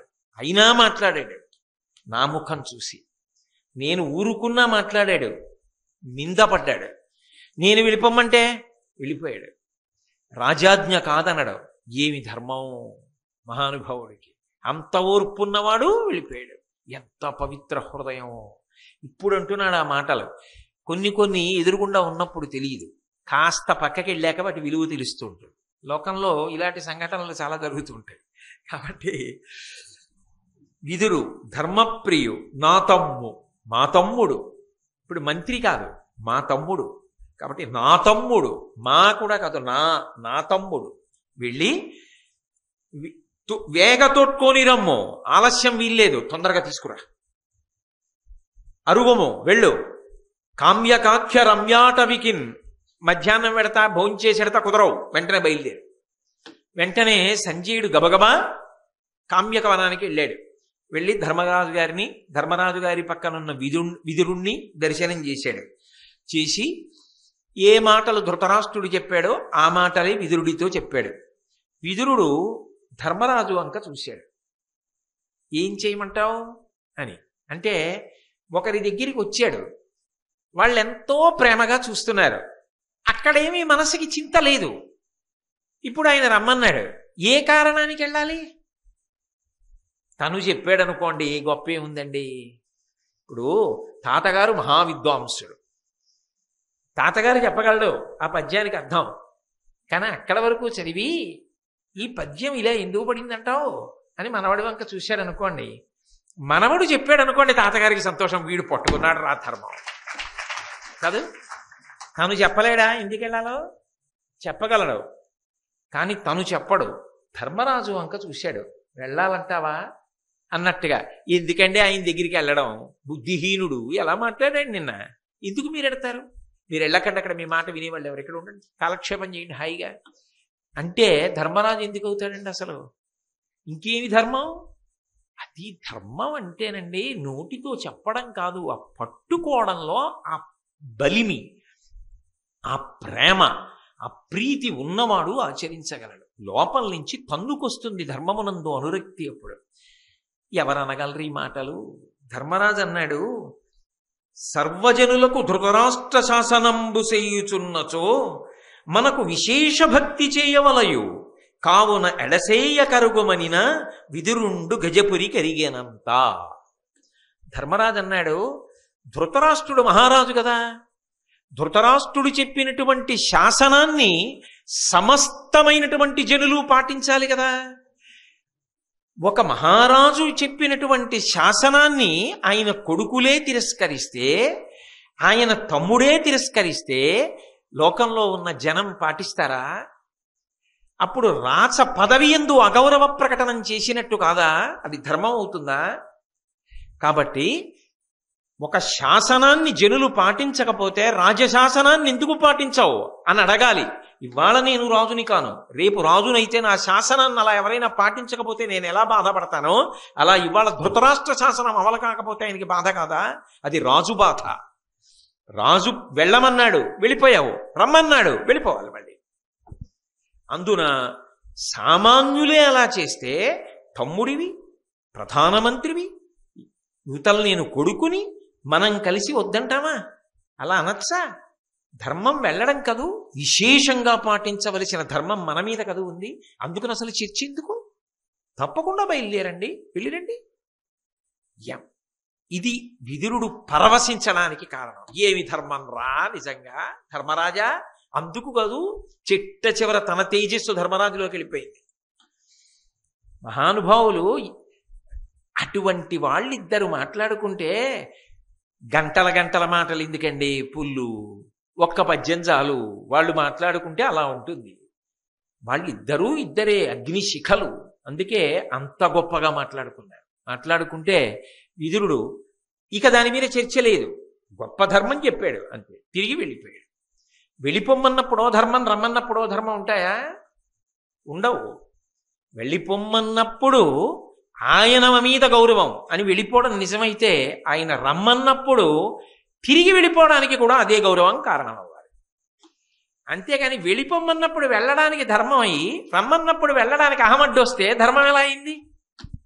అహం అయింది, అహంకారం అయింది కదా. ఎంత గొప్పగా అసలు ఇలా కబురు వచ్చేటప్పటికి అంత దూరం లెక్కలు కడతారు ధర్మం గురించి. మన సంతోషమా, మన అహంకారమా, ధర్మాచరణమా? ధర్మాచరణమే. ఎంత వేగంగా వచ్చాడో అంత వేగంగా వెళ్ళిపోయాడు. అయితే ధృతరాష్ట్రుడు విదురుడు వచ్చాడు అన్నారు. గబగబా లేచి నించున్నాడు, గట్టిగా కౌగిలించుకున్నాడు. కౌగిలించుకుని అన్నాడు, చాలా తెలివిగా మాట్లాడతాడు సుమండి ధృతరాష్ట్రుడు. విదురుడా, నీ యందు క్షమాగుణం చాలా గొప్పదయా అన్నాడు. అంటే ఏమిటి దాని అర్థం? నా కొడుకు అలాగే ఉంటాడు, నేను ఇలాగే ఉంటాను, ఇక్కడ పరిస్థితులు ఇలాగే ఉంటాయి, అయినా క్షమించగలవయ్యోయ్ అంటే ముందర కాళ్ళకి బంధం. ఏం మార్పు వస్తుందని అనుకోకు సుమా, పిలిచానని పాండవుల్ని పిలుస్తాను, రాజ్యం ఇస్తానని అనుకోకు. నేను ఇలాగే ఉంటాను, నువ్వు అలాగే ఉండాలి, మంచి చెప్తూనే ఉండాలి, వింటూ ఉంటాను, ఏది పాటించాను, కానీ ఓర్చగలగడం నీ గొప్పతనం. కాబట్టి అలాగే ఉండి సుమా, మనసులో ఇంకో భావన పెట్టుకోకు, లేదా షరతులు పెట్టకు. రమ్మన్నా వచ్చాను, కానీ ఈసారి ఇలా ఉంటేనే ఉంటాను అనకు సుమా. అమ్మో, ఆయనెంత తెలివిగా మాట్లాడతాడు, ఆయనది లౌక్యం, వీళ్ళది ధర్మం. కాబట్టి ఆలింగనం చేసుకుని చాలా క్షమాగుణం, గొప్ప సౌశీల్యం, ఎంత ధార్మికమైన నడవడి కలిగిన వాడివి. ఒక్క మాట చెప్పనా విదురా, నాకు బుద్ధి లేదు, క్షమించు అంతే. ఎవరిని అడుగుతున్నాడు? రాజు మంత్రిని, అన్న తమ్ముణ్ణి. నాకు బుద్ధి లేదు అంటే నిర్ణయాత్మక శక్తి లేదు, పుత్రవ్యామోహంలో చెయ్యవలసిన నిర్ణయం చెయ్యలేను, కానీ నువ్వంటే మాత్రం నాకు ప్రీతి లేకపోవడం అన్నమాట లేదు. అందుకే నువ్వు లేకపోతే నేను ఉండలేకపోయాను, అందుకు నువ్వు రావాలి, ఇక్కడే ఉండాలి, ఎలా ఉన్నావో అలాగే ఉండాలి, నన్ను క్షమించు. చాలా పెద్ద తప్పు చేశాను, నీ విలువేమిటో తెలిసి కూడా చటుక్కున పో ఇక్కడి నుంచి అన్నాను. ఆ మాట అన్నానే, అది మాత్రం ప్రభువుగానైనా సరే నీ పట్ల అనకూడని మాట, కాబట్టి నన్ను క్షమించు. అక్కడ మాత్రం చాలా పెద్ద బుద్ధితోటే ప్రవర్తించాడు అని ఈ మాట చెప్పిన తర్వాత విదురుడు, ఎప్పటిలాగే ఉండు, అలాగే నాకు ధర్మం చెప్తూ ఉండు, నీ సౌశీల్యం అటువంటిది అని కదా అన్నాడు. కాబట్టి వెంటనే విదురుడు మళ్ళీ మొదలుపెట్టి అన్నాడు, నీవు నీ సుతుండు నిరిదప్పి పలికిన పద్యమైన పలుక పలుకవలయు వీరులైన పాండవేయులతో నిగ్రహంబు చేయుటిది నయంబు కాదు. నువ్వు నీ కొడుకు నేను చెప్తుంటే మంచి మాటల్ని అర్థం చేసుకోలేకపోతున్నారు. పాండవులతో వైరం పెట్టుకోవడం ఏ విధంగా చూసినా కూడా క్షేమకరమైన విధానం కాదు. అందుకే మీకు అన్ని రకాలుగా హితబోధ చేశాను, దాన్ని నువ్వు అర్థం చేసుకోలేకపోయావు అంతే. అంతకన్నా నాకు నీతో, నీకు నాతో వ్యక్తిగత వైరం కాదు, నేను ఒక ధర్మాన్ని మాట్లాడానంతే. అక్కడతో ఆరణ్య పర్వంలో విదురుడి పాత్ర పూర్తయి ఉద్యోగ పర్వంలో ప్రవేశించిన తర్వాత మళ్ళీ విదురుని యొక్క సందర్భం ఏర్పడుతుంది. ఎందుకు ఏర్పడింది అంటే, ఒకప్పుడు పాండవుల అరణ్యవాసం అజ్ఞాతవాసం పూర్తయిపోయి, ఎందుకంటే ఆరణ్య పర్వం తర్వాత మళ్ళీ విరాట పర్వం కాదు, విరాట పర్వంలో విదురుడు కనపడే అవకాశం ఉండదు, ఎందుకంటే అది అరణ్యవాసం తర్వాత అజ్ఞాతవాసం, తర్వాత పాండవులు తిరిగి వచ్చేశారు. తిరిగి వచ్చేసిన తర్వాత వాళ్ళ రాజ్యం వాళ్ళకి ఇవ్వాలి, అందుకని ఎవరి ప్రయత్నాలు వాళ్ళు ప్రారంభం చేశారు. ధృతరాష్ట్రుడు తన వైపు నుంచి సంజయుణ్ణి రాయబారానికి పంపించాడు. సంజయుడు రాయబారానికి వెళ్ళి మెత్తటి మాటలతో ధర్మరాజుని ప్రసన్నుణ్ణి చేసుకుని రమ్మన్నాడు. వెళ్ళినటువంటి సంజయుడు చాలా వేగంగా మళ్ళీ అక్కడ పని పూర్తి చేసుకుని రథం మీద వచ్చాడు. కానీ అప్పటికే చీకటి పడిపోతాం. వచ్చి ఒళ్ళంతా హోనం అయిపోయింది. చూడండి, అబ్బా ఒళ్ళు హోనం అయిపోయింది ప్రయాణం చేసి, రేపు చెప్తా విశేషాలని, ఇవాళ పడుకుంటా, పలహారం పెట్టి అంటాను చూడండి. అలా ఆయన కూడా వస్తూనే సంక్షిప్తంగా మాట్లాడాడు ధృతరాష్ట్రుడితో. మాట్లాడి వాతలు పెట్టినట్టు మాట్లాడి నా ఒళ్ళంతా హోనం అయిపోయింది, చాలా బడలిక పొందాను, నేను విశ్రాంతి తీసుకుని రేపు వచ్చి సభలో చెప్తాను మిగిలిన రాయబార విశేషాలు అని వెళ్ళిపోయాడు. కానీ ధృతరాష్ట్రుడికి నిద్ర పట్టలేదు, పడుకుంటే. ఇప్పుడు మళ్ళీ విదురుడికి కబురు చేశాడు, విదురా ఒక్కసారి రా అన్నాడు. ప్రభువు ఆజ్ఞ. మళ్ళీ విదురుడు బయలుదేరి వెళ్ళాడు. విదురుడి దగ్గర దాచడం అది గొప్ప గుణం. విదురుడితో అన్నాడు, పాండురాజసుతుల పాలికి చనియిపుడు సంజయుండు వచ్చి సమ్ముఖమున నన్ను చాలా దూరి నాకు రే పచ్చటి పనులు చెప్పువాడననుచు చనియే. ఆ సంజయుడు రాయబారానికి వెళ్ళాడు, విదురా వచ్చాడు. వచ్చినవాడు నన్ను చాలా నన్ను చాలా నింద చేశాడు. బుద్ధిహీనుడివి, చెప్పిన మాట వినలేదు, ఇదిగో ఇప్పుడు ఇంత కలహం వచ్చేటట్టుంది అని నన్ను చాలా నింద చేసి వెళ్ళిపోయాడు. రేపు పొద్దున్న సభలో చెప్తానన్నాడు మిగిలిన విషయాలు. ధర్మరాజు ఏ భావనతో ఉన్నాడో, యుద్ధానికి వస్తాడేమో చెప్పాడుగా విదురుడు. రాజ్యం శాశ్వతం కాదు నీకని వెతుక్కుంటోంది లక్ష్మి వెళ్ళిపోవడానికి అక్కడికి. ఏమవుతుందో, మనసంతా చాలా భారంగా ఉంది, అధికమైనటువంటి దుఃఖాన్ని పొందుతున్నాను, ఆ దుఃఖాన్ని తట్టుకోలేకపోతున్నాను, మనసంతా కలత చెందింది. శరీరం ఎలా ఉందో తెలుసా, నిప్పుల మీద దొర్లిస్తుంటే ఎలా ఉంటుందో అలా ఉంది. కాబట్టి విదురా, ఏం జరిగి ఉంటుందంటావు? ఏది, 4 మంచి మాటలు చెప్పు అన్నాడు. నిద్ర పట్టట్లేదు, చీకటి పడిపోయింది, అందరూ పడుకున్నారు, నాకు నిద్ర పట్టట్లేదు, అందుకు పిలిచా, నువ్వు 4 మంచి మాటలు చెప్తే శాంతి పొందుతా. అందులోనండి అందరూ పడుకున్నప్పుడు ఏదైనా చాలా పెద్ద సమస్యని ఆలోచిస్తూ ఒకడు పడుకున్నాడు అనుకోండి, తల బరువెక్కిపోతుంది. ఎందుకనంటే అందరూ పడుకున్నారు, ఎవ్వరితో మాట్లాడడానికి లేదు, తానొక్కడు, సమస్య తప్ప ఇంకొకటి లేదు మనసులో, చాలా పరిపరి విధముల పోతుంది మనసు. అందుకని బరువెక్కిపోయింది మనసు. కాబట్టి నువ్వు ఏదైనా మంచి మాట చెప్పు అంటే వెంటనే విదురుడు అన్నాడు, ఇంత చీకటి పడిపోయింది కదా, అందరూ నిద్రపోతున్నారు కదా, నీకెందుకు నిద్ర పట్టలేదు అని, బలవంతుడు పైనెత్తిన బలహీనుడు, ధనము కోలుపడిన అతడు, మృచ్చిల వేచువాడు, కామాకుల చిత్తుడు, నిద్రలేక కుందుదురధిపా. లోకంలో 4 నిద్ర పట్టదు ధృతరాష్ట్ర మహారాజా. అందరూ హాయిగా నిద్రపోతారు, 4 మాత్రం నిద్ర పట్టదు. ఎవరెవరికి పట్టదో తెలుసా? బలవంతుడు పైనెత్తిన బలహీనుడు, చాలా బలవంతుడైనటువంటి శత్రువు వచ్చి మీద పడ్డాడు అనుకోండి, అప్పుడు బలహీనుడైన వాడికి నిద్ర పట్టదు. అయ్య బాబోయ్ ఏమైపోతుందో అని బెంగ. ఇక 2, ధనము గోలుపడిన ఇతడు, డబ్బంతా పోయిందనుకోండి, ఏం నిద్ర పడుతుంది? వాడికి నిద్ర పట్టదు. అలాగే మృచ్చిల వేచువాడు, ఎక్కడ ఎవరింట్లో ఏమెత్తుకొద్దామా అని దొంగతనం చేయడం కోసం ప్రణాళికలు రచన చేసిన వాడు రాత్రిపూట నిద్రపోడు. ఎలా దొంగతనం చెయ్యాలని అందరూ పడుకున్నారా, ఎక్కడా చప్పుడవుతోందా, ఏ కుక్కన్నా తిరుగుతోందా, వీళ్ళెవరో ఎక్కడికో వెళ్ళారు, వాళ్ళు తిరిగి వస్తారా పెళ్లి నుంచి, ఇవాళ రాత్రి వస్తారా, చటుక్కుని నేను మారుతాళం పెట్టి దిగానే, ఇలాంటి దిక్కుమాలిన ఆలోచనలన్నీ దొంగతనం చేయాలనుకున్న వాడికి ఉంటాయి. అందుకని వాడు రాత్రి నిద్రపోడు. 4వ వాడు కామాకుల చిత్తుడు. ధర్మబద్ధమైన కామంతో సమస్య లేదు, రాత్రి భోగమునకు అది అంగీకారయోగ్యమైన కాలము, అంటే ఒక ధర్మ సూక్ష్మం అని చెప్పడానికి చెప్తున్నాను. కానీ అన్యకాంతల యందు మనస్సున్నటువంటి వాడు ఎవరుంటాడో వాడికి నిద్ర పట్టదు. కాబట్టి కామాకుల చిత్తుడు, నిద్రలేక కుందుదురధిప, అటువంటి వాళ్ళకి 4 నిద్ర పట్టదు. నీకెందుకు పట్టలేదు అంటే దాని అర్థం ఏమిటి? ఈ 4 నువ్వెవరో చెప్తాను మంచి మాటలు, దానికి తగింది కదా చెప్పాలి. రోగం ఏమిటో తెలిస్తే కదా వైద్యం. ఈ 4 దేనిలోకి వస్తావు అని ఎంతైనా సిగ్గుపడతాడు కదా అని 5వదొకటాన్ని సృష్టించాడు విదురుడు. సృష్టించి 5వదొకటి చెప్పాడు. చెప్పన్నాడు, ఈ కొరగాముల లోపలనొక్కటి నీ చిత్తవృత్తి నుందెనో, ఎరుసెమ్మెక్కటి కుడువ తలంచితివో, నిక్కముగతమేమి చెప్పుమా నిద్ర సెడుటకున్. నువ్వు ఒక్కడివే, వేరొకరు కూడా అనుభవించవలసినటువంటి ధనాన్ని ఐశ్వర్యాన్ని అనుభవించేద్దాం వాళ్ళకి దక్కకుండా అని ఏమైనా ఆలోచన చేస్తున్నావా?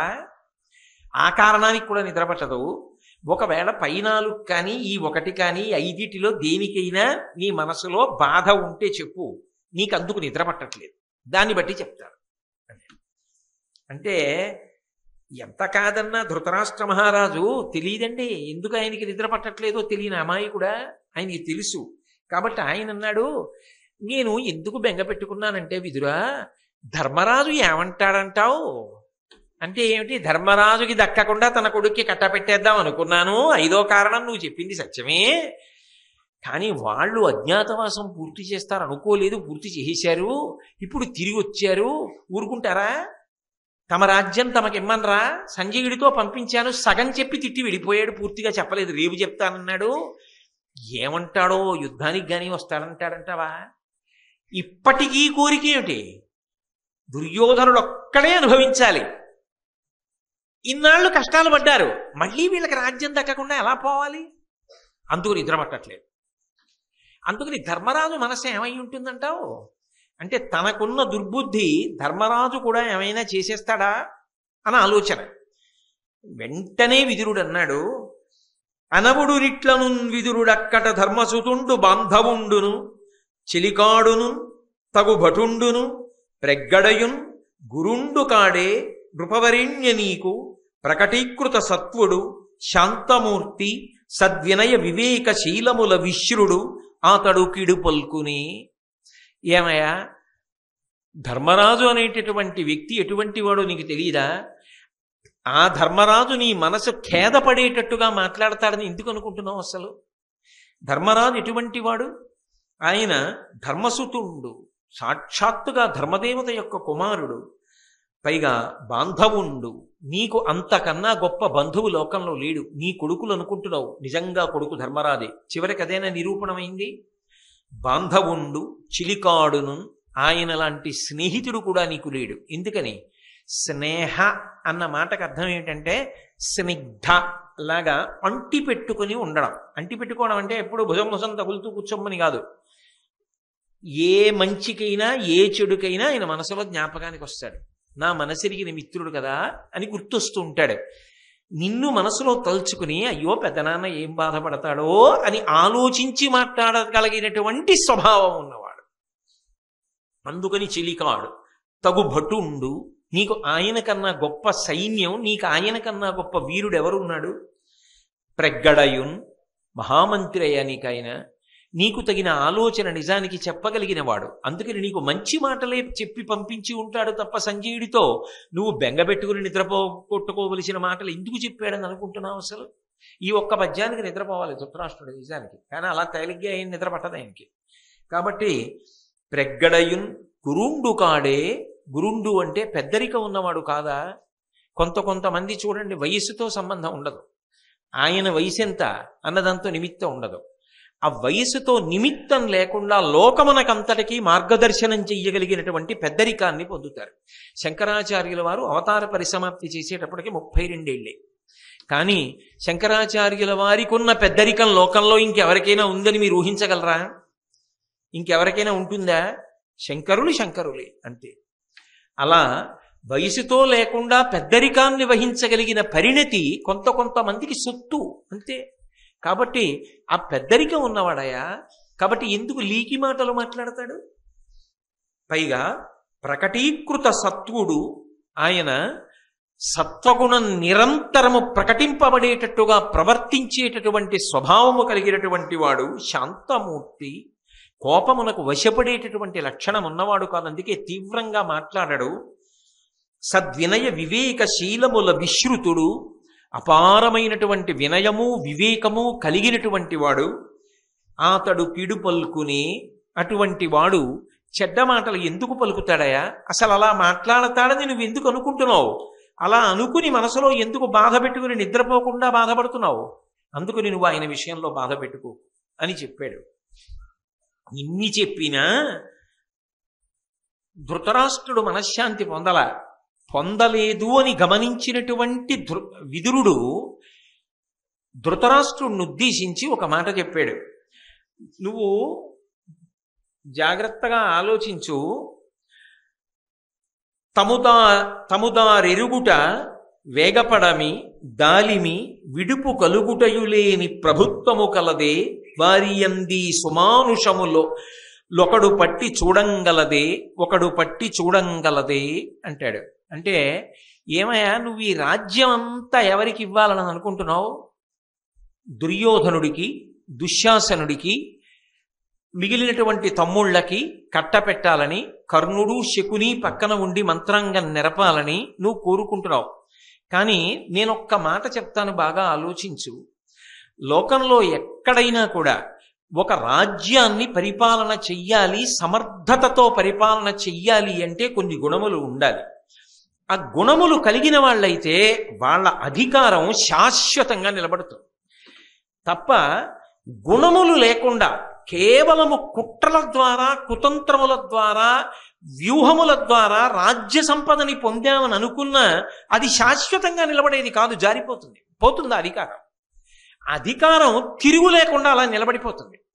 అలా నిలబడడానికి ప్రభువుకి కొన్ని లక్షణాలు ఉండాలి, కొన్ని ప్రధానమైన లక్షణములు ఉంటాయి. ఆ ప్రధాన లక్షణముల విషయంలో రాజీ ఉండదు, అవి ఉండి తీరవలసిందే, లేకపోతే అలవాటు చేసుకోవలసిందే. అవి ఉన్నాయా అన్నది ఎప్పుడైనా ఆలోచించావా? నేను వీళ్ళకి ఇచ్చేశాను, రాజ్యం అంతా వీళ్ళకు ఉండిపోవాలి, ధర్మరాజుకు ఉండకూడదు అంటున్నావు కదా. నేను నీకు కొన్ని గుణములు చెప్తా, ఆ గుణములు దుర్యోధను యందు, దుశ్శాసనుని యందు, కర్ణుని యందు, శకుని యందు ఉన్నాయా? ఉంటే వీళ్ళకు ఉంటుంది రాజ్యం, వీళ్ళకి లేకుండా ధర్మరాజు యొక్క తమ్ముళ్ళ యందు ఉంటే వెళ్ళిపోతుంది రాజ్యం. నువ్వు పట్టు కూర్చుని ఏడిస్తే ఉంటుందా గుణములు వాళ్ళ యందు లేనప్పుడు? ఆ 4 ఉన్నాయా? అప్పుడు కాదు, ఎప్పటికీ అంతే ఆ సిద్ధాంతం. అందుకు విదురుడు చెప్పిన మాటలకంత విలువ. అందులో ఆయన మొదట చెప్పింది ఏంటంటే తముతా మెరుగుట. ఎప్పుడైనా సరే ప్రభుత్వాన్ని నిర్వహించేటప్పుడు, రాజ్య పరిపాలన చేసేటప్పుడు మొదట ఉండవలసిన లక్షణమేది?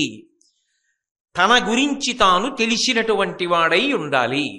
ఇది చాలా పెద్ద మాట సుమండి. ఎందుకని అంటే లోకంలో ఆవు గురించి చెప్పండి, ఏదో చెప్తారు, పనస చెట్టు గురించి చెప్పండి చెప్తారు, అరటి చెట్టు గురించి చెప్పండి చెప్తారు. మిమ్మల్ని నేను అకస్మాత్తుగా పిలిచి మీ బలమేమి బలహీనతేమి అని అడిగాను అనుకోండి, మీరు చెప్పలేరు. ఎందుకో తెలుసా?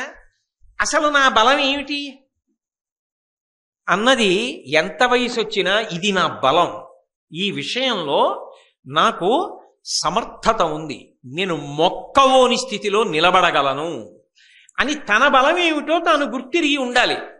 తన బలహీనత కూడా తనకి గుర్తిరిగి ఉండాలి. అప్పుడు ఏమవుతుందో తెలుసా? ఈ బలహీనత తప్పుకునేటటువంటి ప్రయత్నం చెయ్యాలి.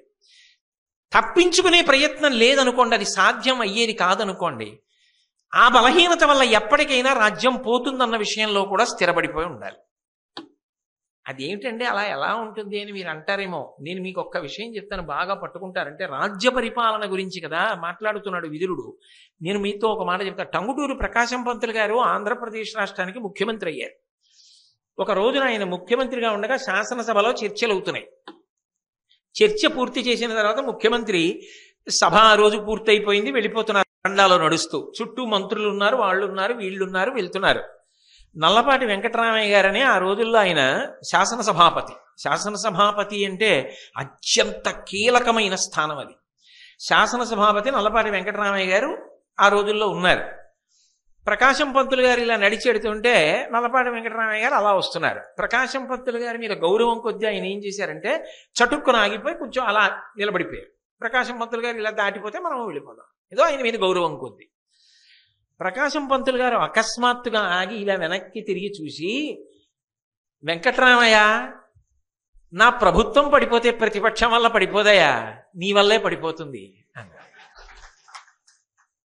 ఇవి నేను చెప్తున్నాను అనుకుంటున్నారేమో. టంగుటూరు ప్రకాశం పంతులు గారు ఇంచుమించు 700 పేజీల పుస్తకం రాసుకున్నారు, నా జీవిత యాత్ర అని. చదివి తీరవలసిన పుస్తకం. ఆ నా జీవిత యాత్ర పుస్తకంలో ఆయన జీవితంలో చిట్ట చివరి ఘట్టాన్ని తెన్నేటి విశ్వనాథం గారు పూర్తి చేశారు. అందులో నాకు జ్ఞాపకం వచ్చి చెప్తున్న సందర్భం ఇది. వెంకటరామయ్య, నా ప్రభుత్వం పడిపోతే ప్రతిపక్షానికి పడిపోదయా, నీ వల్ల పడిపోతుంది అన్నారు. ఖచ్చితంగా అలాగే పడిపోయింది ఒకప్పుడు. ఎందుకు పడిపోయింది అంటే మరి బలహీనత తెలిసి మార్చద్దా అంటే అది కుదిరిన సందర్భం కాదు. ఇప్పుడు నేను ఆ రాజకీయాలన్నీ ఎందుకు మాట్లాడడం, అలా కుదరలేదు. శాసనసభాపతిని మార్చడం కుదరలా అప్పుడు. కానీ ఈ సభకు, ఈ ప్రభుత్వమునందు విశ్వాసము లేదు అని ఒక అవిశ్వాస తీర్మానం, ఏదో మద్య నిషేధ విధానమునందు రామ్మూర్తి పంతులు గారి సంఘం ఇచ్చినటువంటి రామ్మూర్తి గారి సంఘం ఇచ్చినటువంటి సలహాలను అమలు చేయనందుకు ఈ ప్రభుత్వమునందు విశ్వాసము లేదు అని ఒక తీర్మానం. 2 తీర్మానాలు ప్రతిపక్షం ప్రవేశపెట్టింది. మొదటిది ప్రవేశపెట్టారు శాసనసభాపతి, 7 ఓట్ల తేడాతో ప్రతిపక్షం ఓడిపోయింది. అంటే ప్రభుత్వం నిలబడింది కదా. వాళ్ళు అన్నారు 2వ తీర్మానం కూడా పెట్టండి అన్నారు. అంటే పాలకపక్షంలో కొంతమంది పెద్ద వాళ్ళు లేచి అన్నారు, ప్రభుత్వమునందు విశ్వాసము లేదనే కదా మొదటి తీర్మానం, అది ఓడిపోయింది కదా, ఇంకా మళ్ళీ ఇంకో కారణానికి మళ్ళీ ప్రభుత్వమునందు విశ్వాసం లేదని 2వ తీర్మానం పెడతారా? పెట్టరగా, అయిపోయిందిగా, పెట్టకండి అన్నారు. దాన్ని ఒప్పుకోకండి అన్నారు శాసనసభాపతిని. ఆయన అన్నాడు, మొదటిది ఓడిపోయింది, రెండోది ఓడిపోతుందిగా, వాళ్ళ మాట కాదండం ఎందుకండి అని పెట్టారు. 1 ఓటు తేడాతో ప్రతిపక్షం గెలిచింది. ప్రకాశం పంతులు గారి ప్రభుత్వం పడిపోయింది. అంటే ఎక్కడ మెతకతనం అనవసరమో అక్కడ మెతకతనం చూపించి ఓ ప్రభుత్వం పడిపోవడానికి ఆయన కారణమయ్యాడు. ఇది ప్రకాశం పంతులు గారు ఎప్పుడు చెప్పారు? ప్రభుత్వం సుస్థిరంగా ఉండగా చెప్పారు. నా ప్రభుత్వం పడిపోతే ప్రతిపక్షానికి పడిపోదయా వెంకటరామయ్య, నీ వల్లే పడిపోతుందని చెప్పారు ఒకప్పుడు. అలాగే పడిపోయింది ఆ ప్రభుత్వం. అందుకే పరిపాలకుడికి ముందు ఏది బాగా తెలిసి ఉండాలంటే తన బలం ఏదో తెలియాలి, తన బలహీనత ఏదో కూడా బాగా తెలిసి ఉండాలి. ఎందుకో తెలుసా? తన బలం ఏదో తెలుసుకుని ఆ బలమునందు తాను ఊంచుకోకుండా చేస్తారు. సాధారణంగా ఎలా ఉంటుంది అంటే ఆయనకి ఏది బలమో ఆ బలాన్ని తప్పించే ప్రయత్నం చేసేస్తారు. అందుకే అలా జరిగేటటువంటి ప్రయత్నాలు ఏముంటున్నాయో అవి వమ్మైపోయేటట్టుగా ముందు నుంచే జాగ్రత్త పడి తన బలాన్ని తాను నిలబెట్టేసుకోవాలి. తప్ప తన బలం పోయేటటువంటి పరిస్థితి రాకుండా చూసుకుంటూ ఉండాలి పరిపాలకుడు. ఇంకింతకన్నా స్పష్టంగా నేనేం చెప్పాలండి? మీకు అర్థమైపోవట్లా? ఇన్ని చూడటం లేదు మీరు తెల్లవారి లేస్తే. కాబట్టి అవన్నీ నేను చెప్పక్కర్లేదు.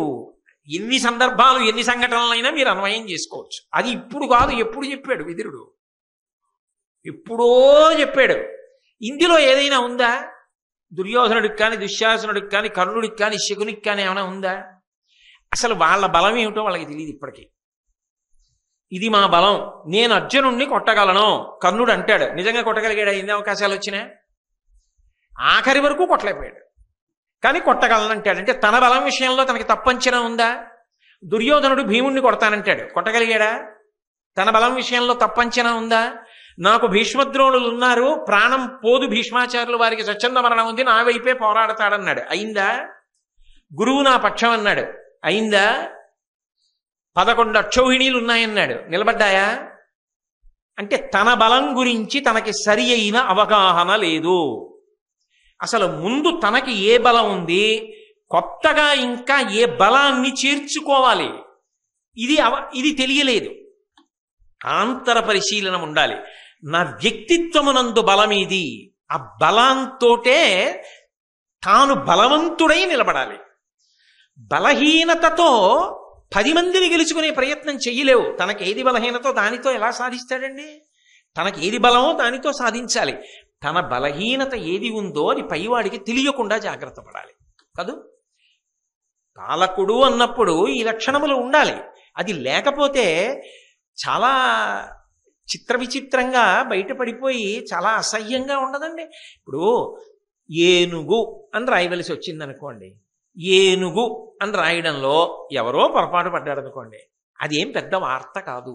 కానీ ఒక పెద్ద పదవిలో ఉన్నవాడు ఏనుగు అన్న తప్పు రాశాడు అనుకోండి, అది పెద్ద వార్త అయిపోతుంది. ఏనుగు అన్నది నీకు రాయడం రాయిపోతే రాయకూడదు అసలు. ఆ పాట రాదా అని వెళ్ళిపోవాలంతే. నీకు రాదన్న విషయం నీకు అడుగులో పెట్టుకోవాలి. రాయడం ఎందుకు కదా? అంటే వచ్చు అనుకోకు, వచ్చో రాదో బాగా నిర్ణయం చేసుకో. తన బలమేదో తన బలహీనతేదో చిన్న చిన్న విషయాల దగ్గర నుంచి పెద్ద పెద్ద విషయాల వరకు అన్వయమే. ఇంకింతకన్నా స్పష్టంగా అనవసరం కూడా. కాబట్టి ఇది తెలిసి ఉండాలి సుమా. ధృతరాష్ట్ర మహారాజా, నువ్వు ఎవలాంటి వాళ్ళకి అప్పచెప్పావు రాజ్యం? ఏది చెప్పు, తన బలం ఏమిటో తెలిసేమో. ధర్మరాజుకి తన బలం తెలుసు, ధర్మము తన బలం. తన బలం తమ్ముళ్ళు తన మాట కాదనరు, తన బలం. తన భార్య తన మాట కాదనదు, తన బలం. కృష్ణుడు తనకి బలం, తన బలం. ఇవి తిరుగులేని బలాలు. నీ పిల్లలకి చెప్పమను అలా. ధర్మరాజు బలహీనత జూదం, ఇక నేను దాని జోలికి వెళ్ళనన్నాడు. అయిపోయిందంతే. ఆ బలహీనతకి ఏమవ్వాలో అది అయిపోయింది. నీ పిల్లల బలహీనత ఏమిటో చెప్పమను. అత్తేరి నాకేం బలహీనత అంటాడంతే. వాడు చెప్పడం. అసలు వాడికి అది ఉందని వాడికి తెలియదంతే. అది లోపల ఉండిపోయిన వ్యాధి లాంటిది, ఎప్పుడో పటమరిస్తుంది పైకి. కాబట్టి ఎలా రాజ్యం ఉంటుంది అనుకుంటున్నావయ్యా? వీడు ఒక్కడే అనుభవించాలంటావు. అనుభవించడానికి తగిన యోగ్యతలు ఏమున్నాయని అనుభవిస్తాడయా? వాడికి తెలియదు. నీ చెప్తే వింటాడా? వినడు. వినమని నువ్వు చెప్తావా? చెప్పవు. నిద్ర పట్టలేదని నన్ను పిలిస్తే ఏం చెప్తానయ్యా నీకు? ఎంత గొప్ప మాటలండి. ఏ విషయం మీద మాట్లాడాలి అన్నది ముందు 3 రోజులు ముందు ఇచ్చి దీని మీద సిద్ధమై రండి అనలేదు. అప్పటికప్పుడు నిద్ర పట్టట్లేదని పిలిచాడంటే విదురుడికి కూడా నిద్రపోయే సమయమే. కానీ ధర్మమునందు ఎంత ప్రావీణ్యతో చూడండి, ఎలా మాట్లాడుతున్నాడో చూడండి. పెళ్లి చూపులకి అలంకారం చేసుకురావడం తప్పని నేను అన్ను, అందమే. బూజులు దులుపుతున్న అందంగా కనపడితే అందం వేరు కదా, అంత తేడా లేదు. విదురుడు నిద్రపోవలసిన సమయంలో వచ్చి మాట్లాడినప్పుడు అంత బాగా మాట్లాడడానికి, ఒక మంత్రిగా ఒక విషయాన్ని మాట్లాడడానికి బాగా తయారై వచ్చి మాట్లాడడానికి ఎంత తేడా ఉండాలి. నిద్రపోవలసిన సమయంలో లేచొచ్చి మాట్లాడుతుంటే ఇంత గంభీరంగా ఉంటే నిజంగా వినేవాడు దొరికితే ఎలా మాట్లాడతాడైనా? అది ధర్మం అంటే. అది విదురుడి యొక్క ఆ ప్రజ్ఞ అన్నది. ఏదో కొన్ని మీకు బాగా అర్థం అవడానికి వేసే ఉపమానాలు ఇవ్వండి, అంతకన్నా వాటికి చిలవల పలవలు అక్కర్లేదు.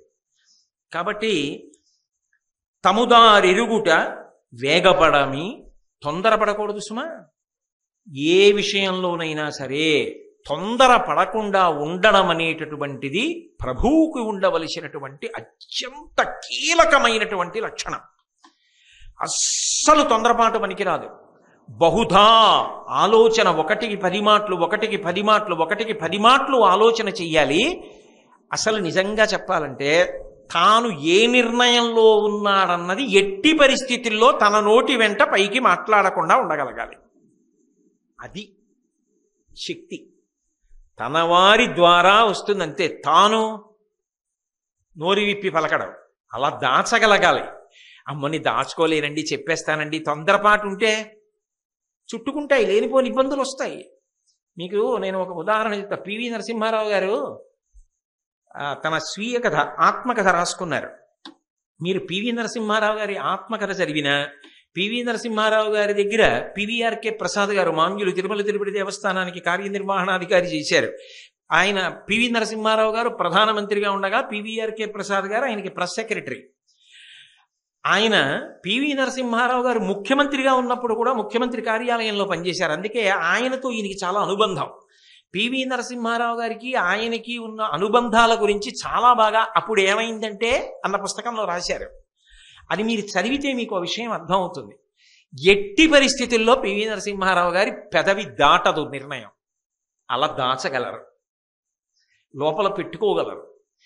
అంత గొప్ప శక్తి దేశాన్ని నిర్వహించేవాడికి ఉండాలి.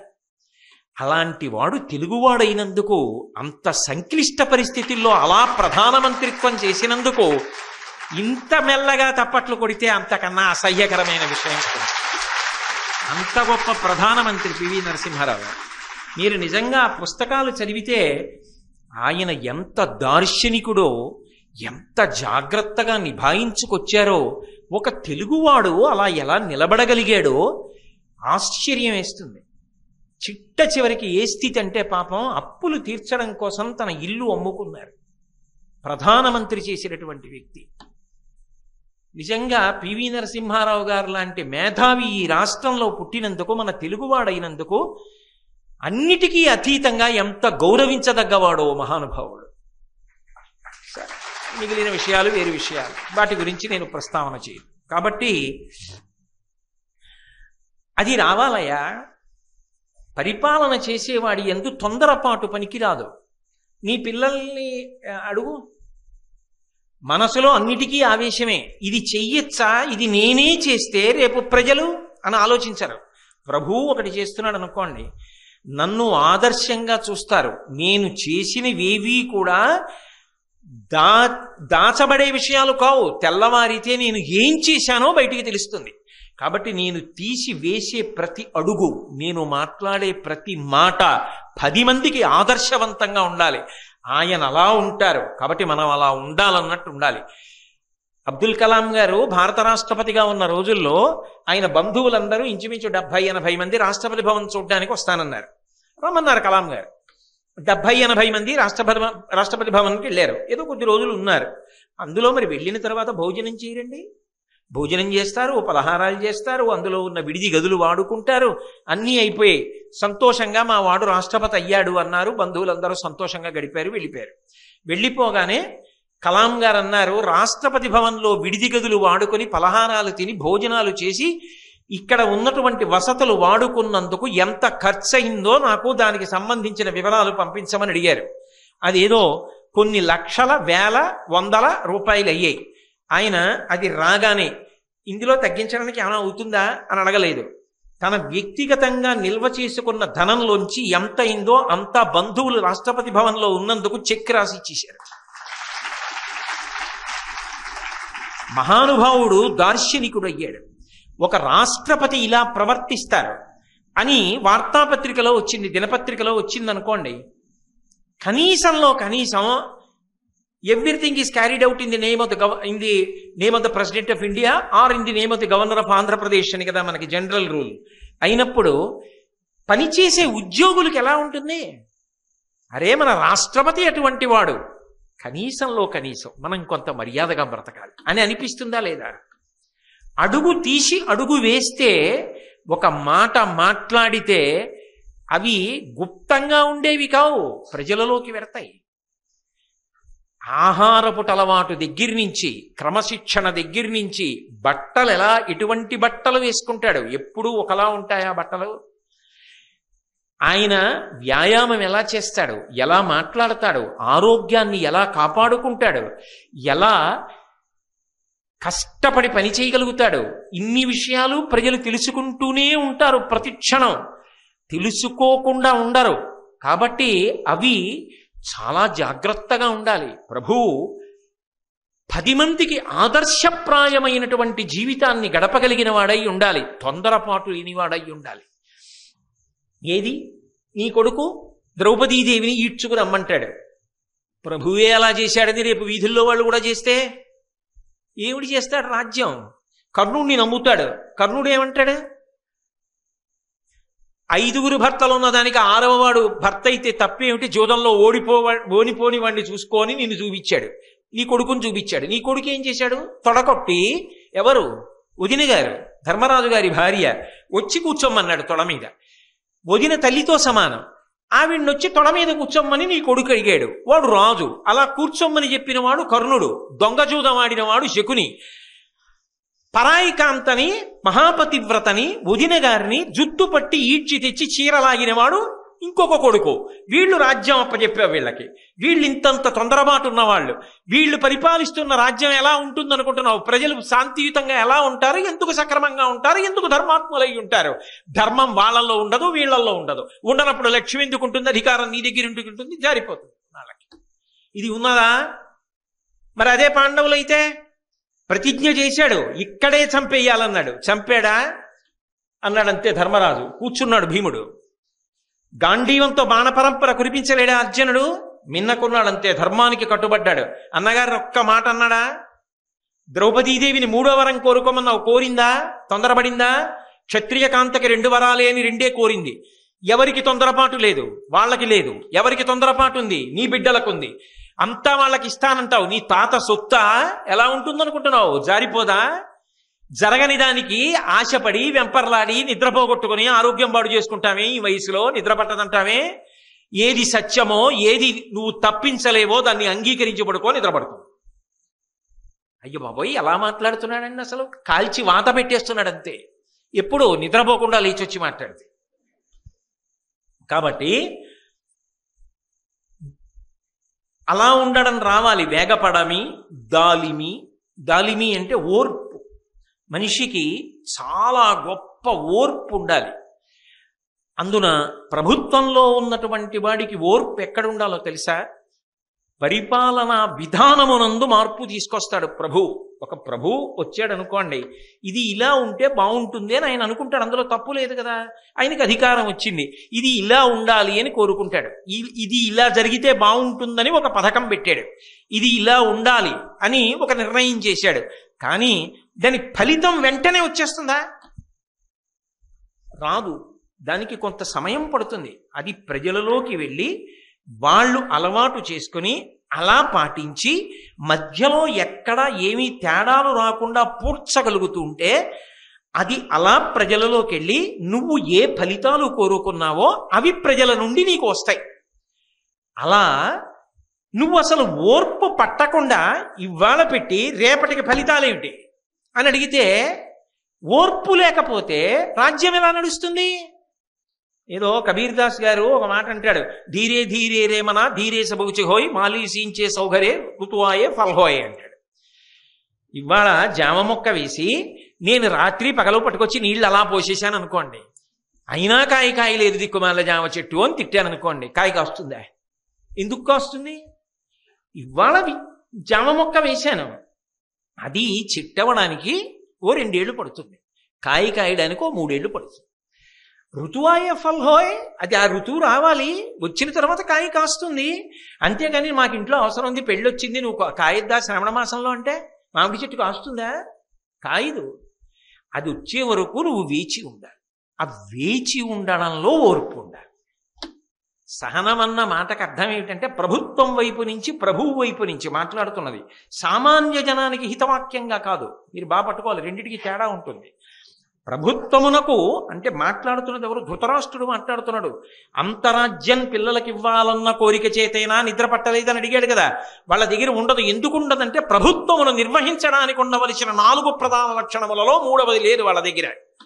ఏదా 3వది అంటే ఓర్పు. ఓర్పు అంటే ఒకటి అన్న తర్వాత అది బాగా ఊంచుకుని ఫలితాలు రావడానికి కొంత సమయం పడుతుంది. అలా ఫలితాలు రావడంలో కొన్ని ఇబ్బందులు కూడా వస్తాయి. ఈ ఇబ్బందులను నేను అధిగమించాలి అని ప్రశాంత చిత్తుడై ఇబ్బందులను అధిగమిస్తూ ఫలితమును కోరుకుంటూ వేచి ఉండాలి. ఓ పురుగు పడుతుంది, పోగొట్టాలి. ఆకులు ఎండిపోతాయి, తుంచెయ్యాలి. దానికొచ్చి ఓ దున్నపోతు ఒళ్ళు ఉరుసుకుంటోంది, దున్నపోతుని దూరంగా తోసేసి మళ్ళీ అటువంటివి రాకుండా కంచె కట్టాలి. రోజు నీళ్లు పోయాలి. ఎండాకాలం అయితే 2 మాటలు పోయాలి. ఇవన్నీ చేస్తూ జాగ్రత్తగా కాపాడితే ఓ 3 ఏళ్ళు పోయిన తర్వాత రోజు ఓ 25 జామకాయలు ఇంటికి పట్టుకెళ్ళచ్చు. కాదు ఇవాళ వేసాను రాత్రికి రమ్మంటే రాదు. ఓర్పు అనేటటువంటిది పాలకునకు అత్యంత అవసరమైనటువంటి విషయం. ఆ ఓర్పు లేకపోతే మాత్రం చాలా చాలా ఇబ్బంది కలుగుతుంది. అందుకే మీరు చూడండి, దేవాలయంలోకి దర్శనానికి వెళ్ళినప్పుడు వ్యక్తికైనా సరే నీకు కార్యం సిద్ధిస్తుంది. ఎప్పుడో తెలుసా?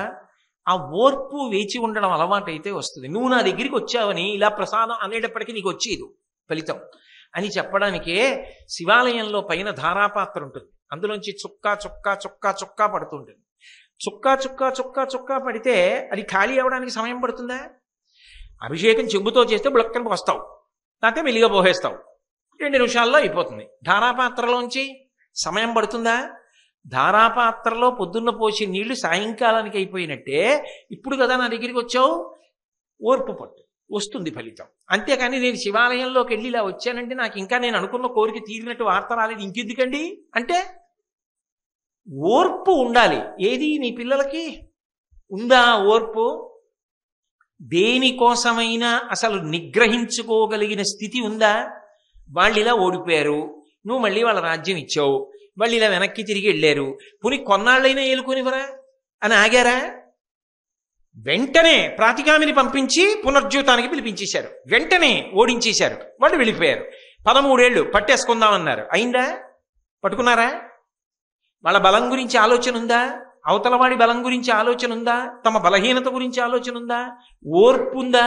ఏమీ లేదు. ఇప్పుడు వాళ్ళు వచ్చారు, ఇప్పుడు ఏమంటున్నారు? వెళ్ళిపోదాం, కొట్టేద్దాం, నరికేద్దాం, చంపేద్దాం, నువ్వదే, నీ కొడుకులదే. ఎలా ఉంటుందా ఆ రాజ్యం ఇంత ఓర్పు లేని వాళ్ళ దగ్గర? అది ఉండదు. ఆ లక్షణములు ఉంటే రాజ్యం ఉంటుంది, అధికారం ఉంటుంది. ఈ లక్షణములు లేవుగా, లేకుండా ఉండాలంటావేంటి? కుండలో నీళ్లు ఎప్పుడు ఉంటాయి? కుండకి కన్నాలు లేకుండా ఉంటే ఉంటాయి. కుండ నిండా కన్నాలెట్టి కుండలో నీళ్లు పోసి ఎంతకీ దిక్కుమాలకుండా నిండదంటే ఎలా నిండుతుంది? అసలు రాజ్యాధికారము నిలబడడానికి ఏ గుణములు ఉండాలో ఆ గుణములు నీ ఎందురు లేవు. లేకుండా ఎలా ఉంటే అవతల వైపు ఉన్నాయి పుష్కలంగా. కాబట్టి వెళ్ళి తీరుతుంది. నువ్వు ఎటు వెళ్ళకూడదు అంటున్నావో అటే వెడుతుంది. నువ్వు ఆపలేవు. ఆపలేవని తెలుసుకుంటే గుర్రు పెట్టి నిద్రపోతావు. ఆపలేనిది ఆపాలనుకుంటున్నావు, నిద్రపట్టట్లేదు. కానీ ఎందుకు ఆపలేవు? పక్షపాతంతో అంటావు. మళ్ళీ నేను గుణములు చెప్తున్నా, ఉన్నాయని చెప్పు. నీ పిల్లల ఎందు చూపించు. ఇది ఉందయ్యా నా కొడుకుల దగ్గర అని చెప్పు. ఇది ధర్మరాజాల దగ్గర లేదయ్యా అని చెప్పు. రాజ్యాధికారం అటు వెళ్ళదని నేను చెప్తాను.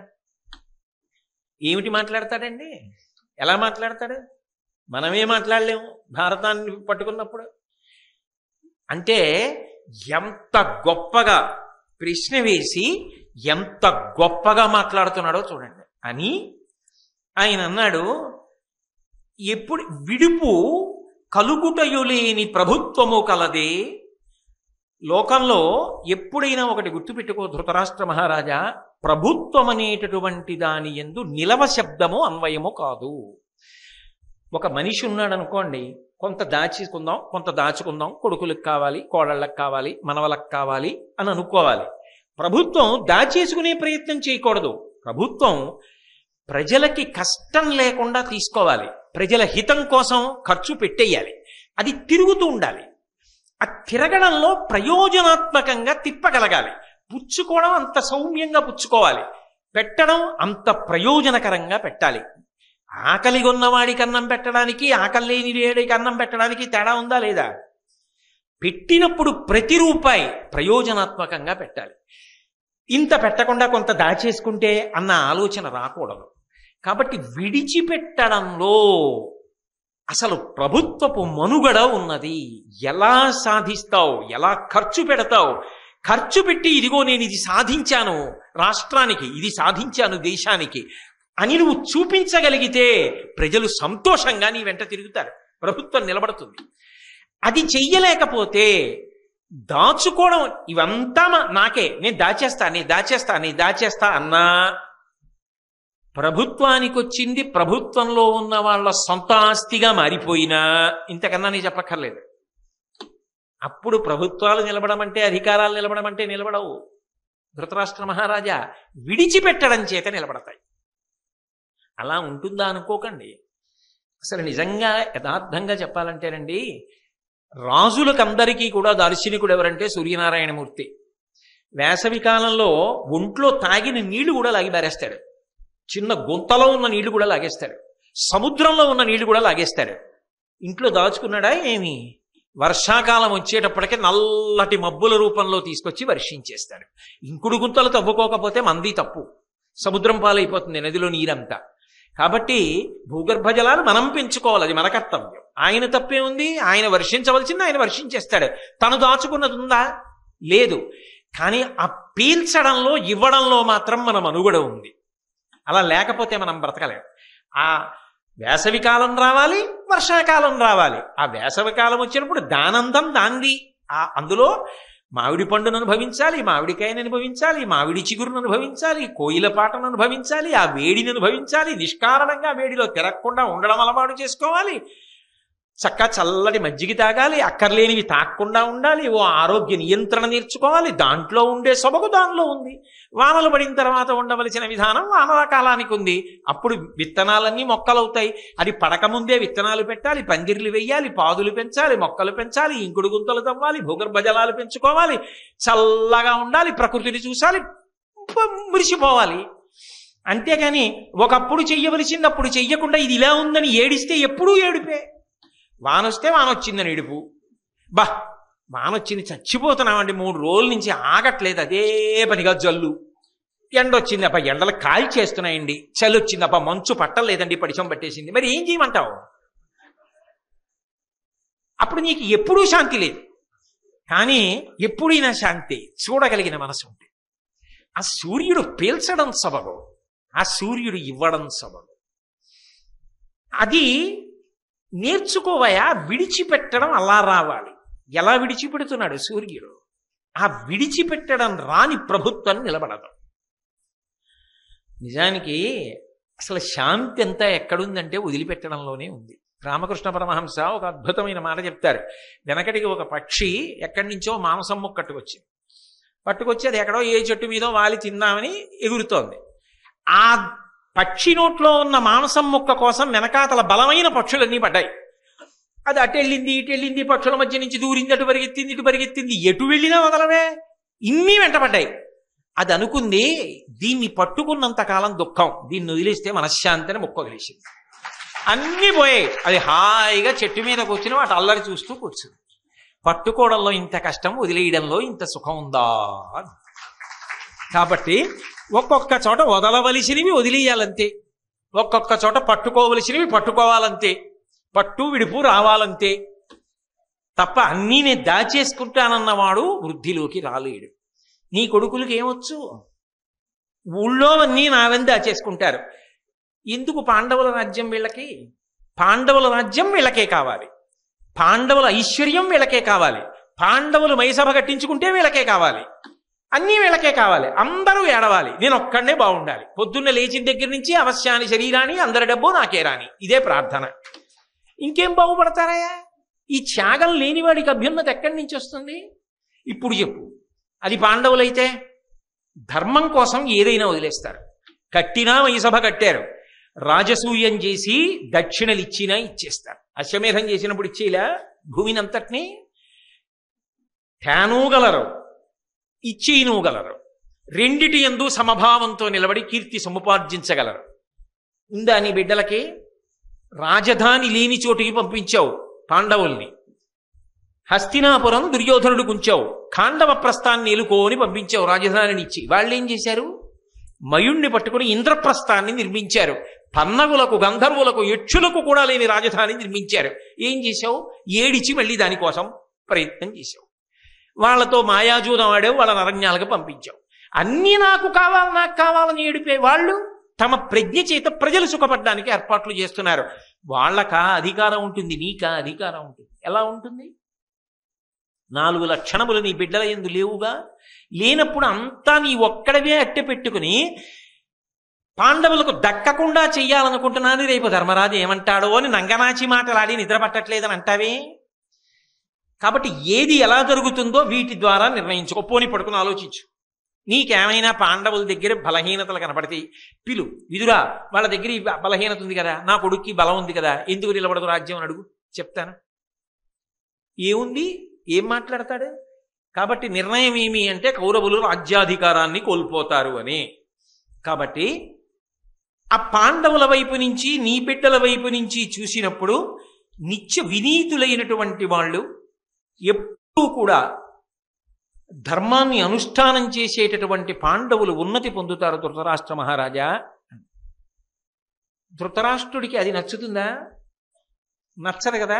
అసలు నిద్ర పట్టదు ఇప్పుడు కదా, అసలు నిద్ర పట్టదు. కాబట్టి అన్నాడు, 8:30 అయిపోతోంది కదా, అందరూ పడుకున్నారు కదా, నేను పడుకోవాలి కదా, ఇవన్నీ ఎందుకయ్యా బాబు? మా పిల్లలకి వాళ్ళకి పూలికలు చెప్పకయా, రాజ్యం ఎక్కడ ఉంటుందో నాకు చెప్పద్దు, నాకు మధురంగా వినడానికి ఎంతో బాగుండేటట్టు ఆచరించడం వదిలి, వినడానికి చాలా మధురంగా ఉండాలి, హితవాక్యమయ్యి ఉండాలి. అది నిజంగా ఆచరిస్తే అబ్బా అనిపించాలి. అటువంటి గొప్ప వచనామృతం అంటే ఏది వినడం చేత ఇక పుట్టుక కూడా లేకుండా చెయ్యగలదో అంత గొప్ప మాటలు హితవాక్యములుగా చెప్పు అన్నాడు. అయితే నీకు అలాగే చెప్పడం మొదలు పెడతాను అని విదురుడు హితోపదేశం మొదలుపెట్టాడు. ఇప్పుడు ప్రభుత్వ సంబంధమైన విషయాలు ఉన్నాయనుకోండి, మీరు నేను బెంగపెట్టుకుని నేర్చుకోవాల్సిన విషయాలు ఉండవు. ఎందుకంటే మీరు ఎప్పుడూ రాజ్యాధికారం పొందాలని కోరుకున్న వాళ్ళు ఉన్నారని నేను అనుకోవట్లేదు, నాకు ఆ కోరిక అసలే లేదు. కాబట్టి అవన్నీ మనకు ఉన్నాయా లేవా అని రాత్రి ధృతరాష్ట్రుడిలా నిద్రపోగొట్టుకుని ఆలోచించవలసిన అవసరం మనకి లేదు. కానీ ప్రతి వ్యక్తి, అందున మనుష్యుడై పుట్టినటువంటి ప్రతి వాడు ఆవు పాలు పితుకుతున్నప్పుడు జారిపోకుండా పితుకుతున్నవాడు బిందెలోకి ఎలా పితుకుతాడో అలా పట్టుకు తీరవలసినటువంటి విషయాలు ఏవి అంటే విదురుడు చెప్పినటువంటి హితవాక్యములు. అవి ప్రభుత్వం నడిపేవారికి కావు, ప్రతి వారికి అన్వయం. అంత గొప్ప మాటలు చెప్పడం మొదలు పెడతాడు. ఆ మాటలు అసలు నిజానికి అవి ప్రత్యేకంగా చదువుకుంటారు. అసలు దానికోసమే విదురుడి గురించి వింటారు. కృష్ణ భగవానుడు కూడా ఎవరు వింటాడా, ఎవరు అనుగ్రహం పొందుతాడా అని చూస్తాడు. విదురనీతి అని వేరు పేరుతో పిలుస్తూ ఉంటారు. అవి గంభీర వాక్కులు, పరమాద్భుతములు, అమృత సమానములు. ప్రతి మనిషి జీవితంలో వాటి గురించి తెలుసుకుంటే బలహీనతలను అధిగమించి వృద్ధిలోకి వస్తాడు. ఇది వినడం ఈ జన్మకి కాదు, ఎన్ని జన్మలకైనా సంస్కార బలాన్ని ఇస్తుంది. నేను పరిపూర్ణ హృదయంతో చెప్తున్నాను, అంత గొప్ప హితవాక్కులవి. అటువంటి విదురు నీతి, విదురుని హితోపదేశం ఏదుందో దాన్ని రేపు సాయంకాలం 6:30 మనకి నిద్ర పట్టని ఇబ్బంది ఏం లేదుగా, అందుకని మనం వెళ్ళి నిద్రపోయి మళ్ళీ రేపు ఉత్సాహంగా వద్దాం. రేపు సాయంకాలం 7 గంటలకి, అది అలవాటు, 7 గంటలకి రేపు సాయంకాలం మళ్ళీ తిరిగి కలుసుకున్నప్పుడు విదురుని యొక్క హితవాక్యముల గురించి ప్రవచనం చేస్తాను. మంగళాశాసనపరై మదాచార్య పురోగమై సర్వైశ్చ పూర్వైరాచార్యై సత్కృతాయాస్తు మంగళం. మంగళం కోసలేంద్రాయ మహనీయ గుణాత్మనే చక్రవర్తి తనూజాయ సర్వభౌమాయ మంగళం. ఉమాకాంతాయ కాంతాయ కామితార్థప్రదాయినే శ్రీగిరీశాయ దేవాయ మలినాథాయ మంగళం. సర్వం శ్రీ ఉమామహేశ్వర పరబ్రహ్మార్పణమస్తు. స్వస్తి.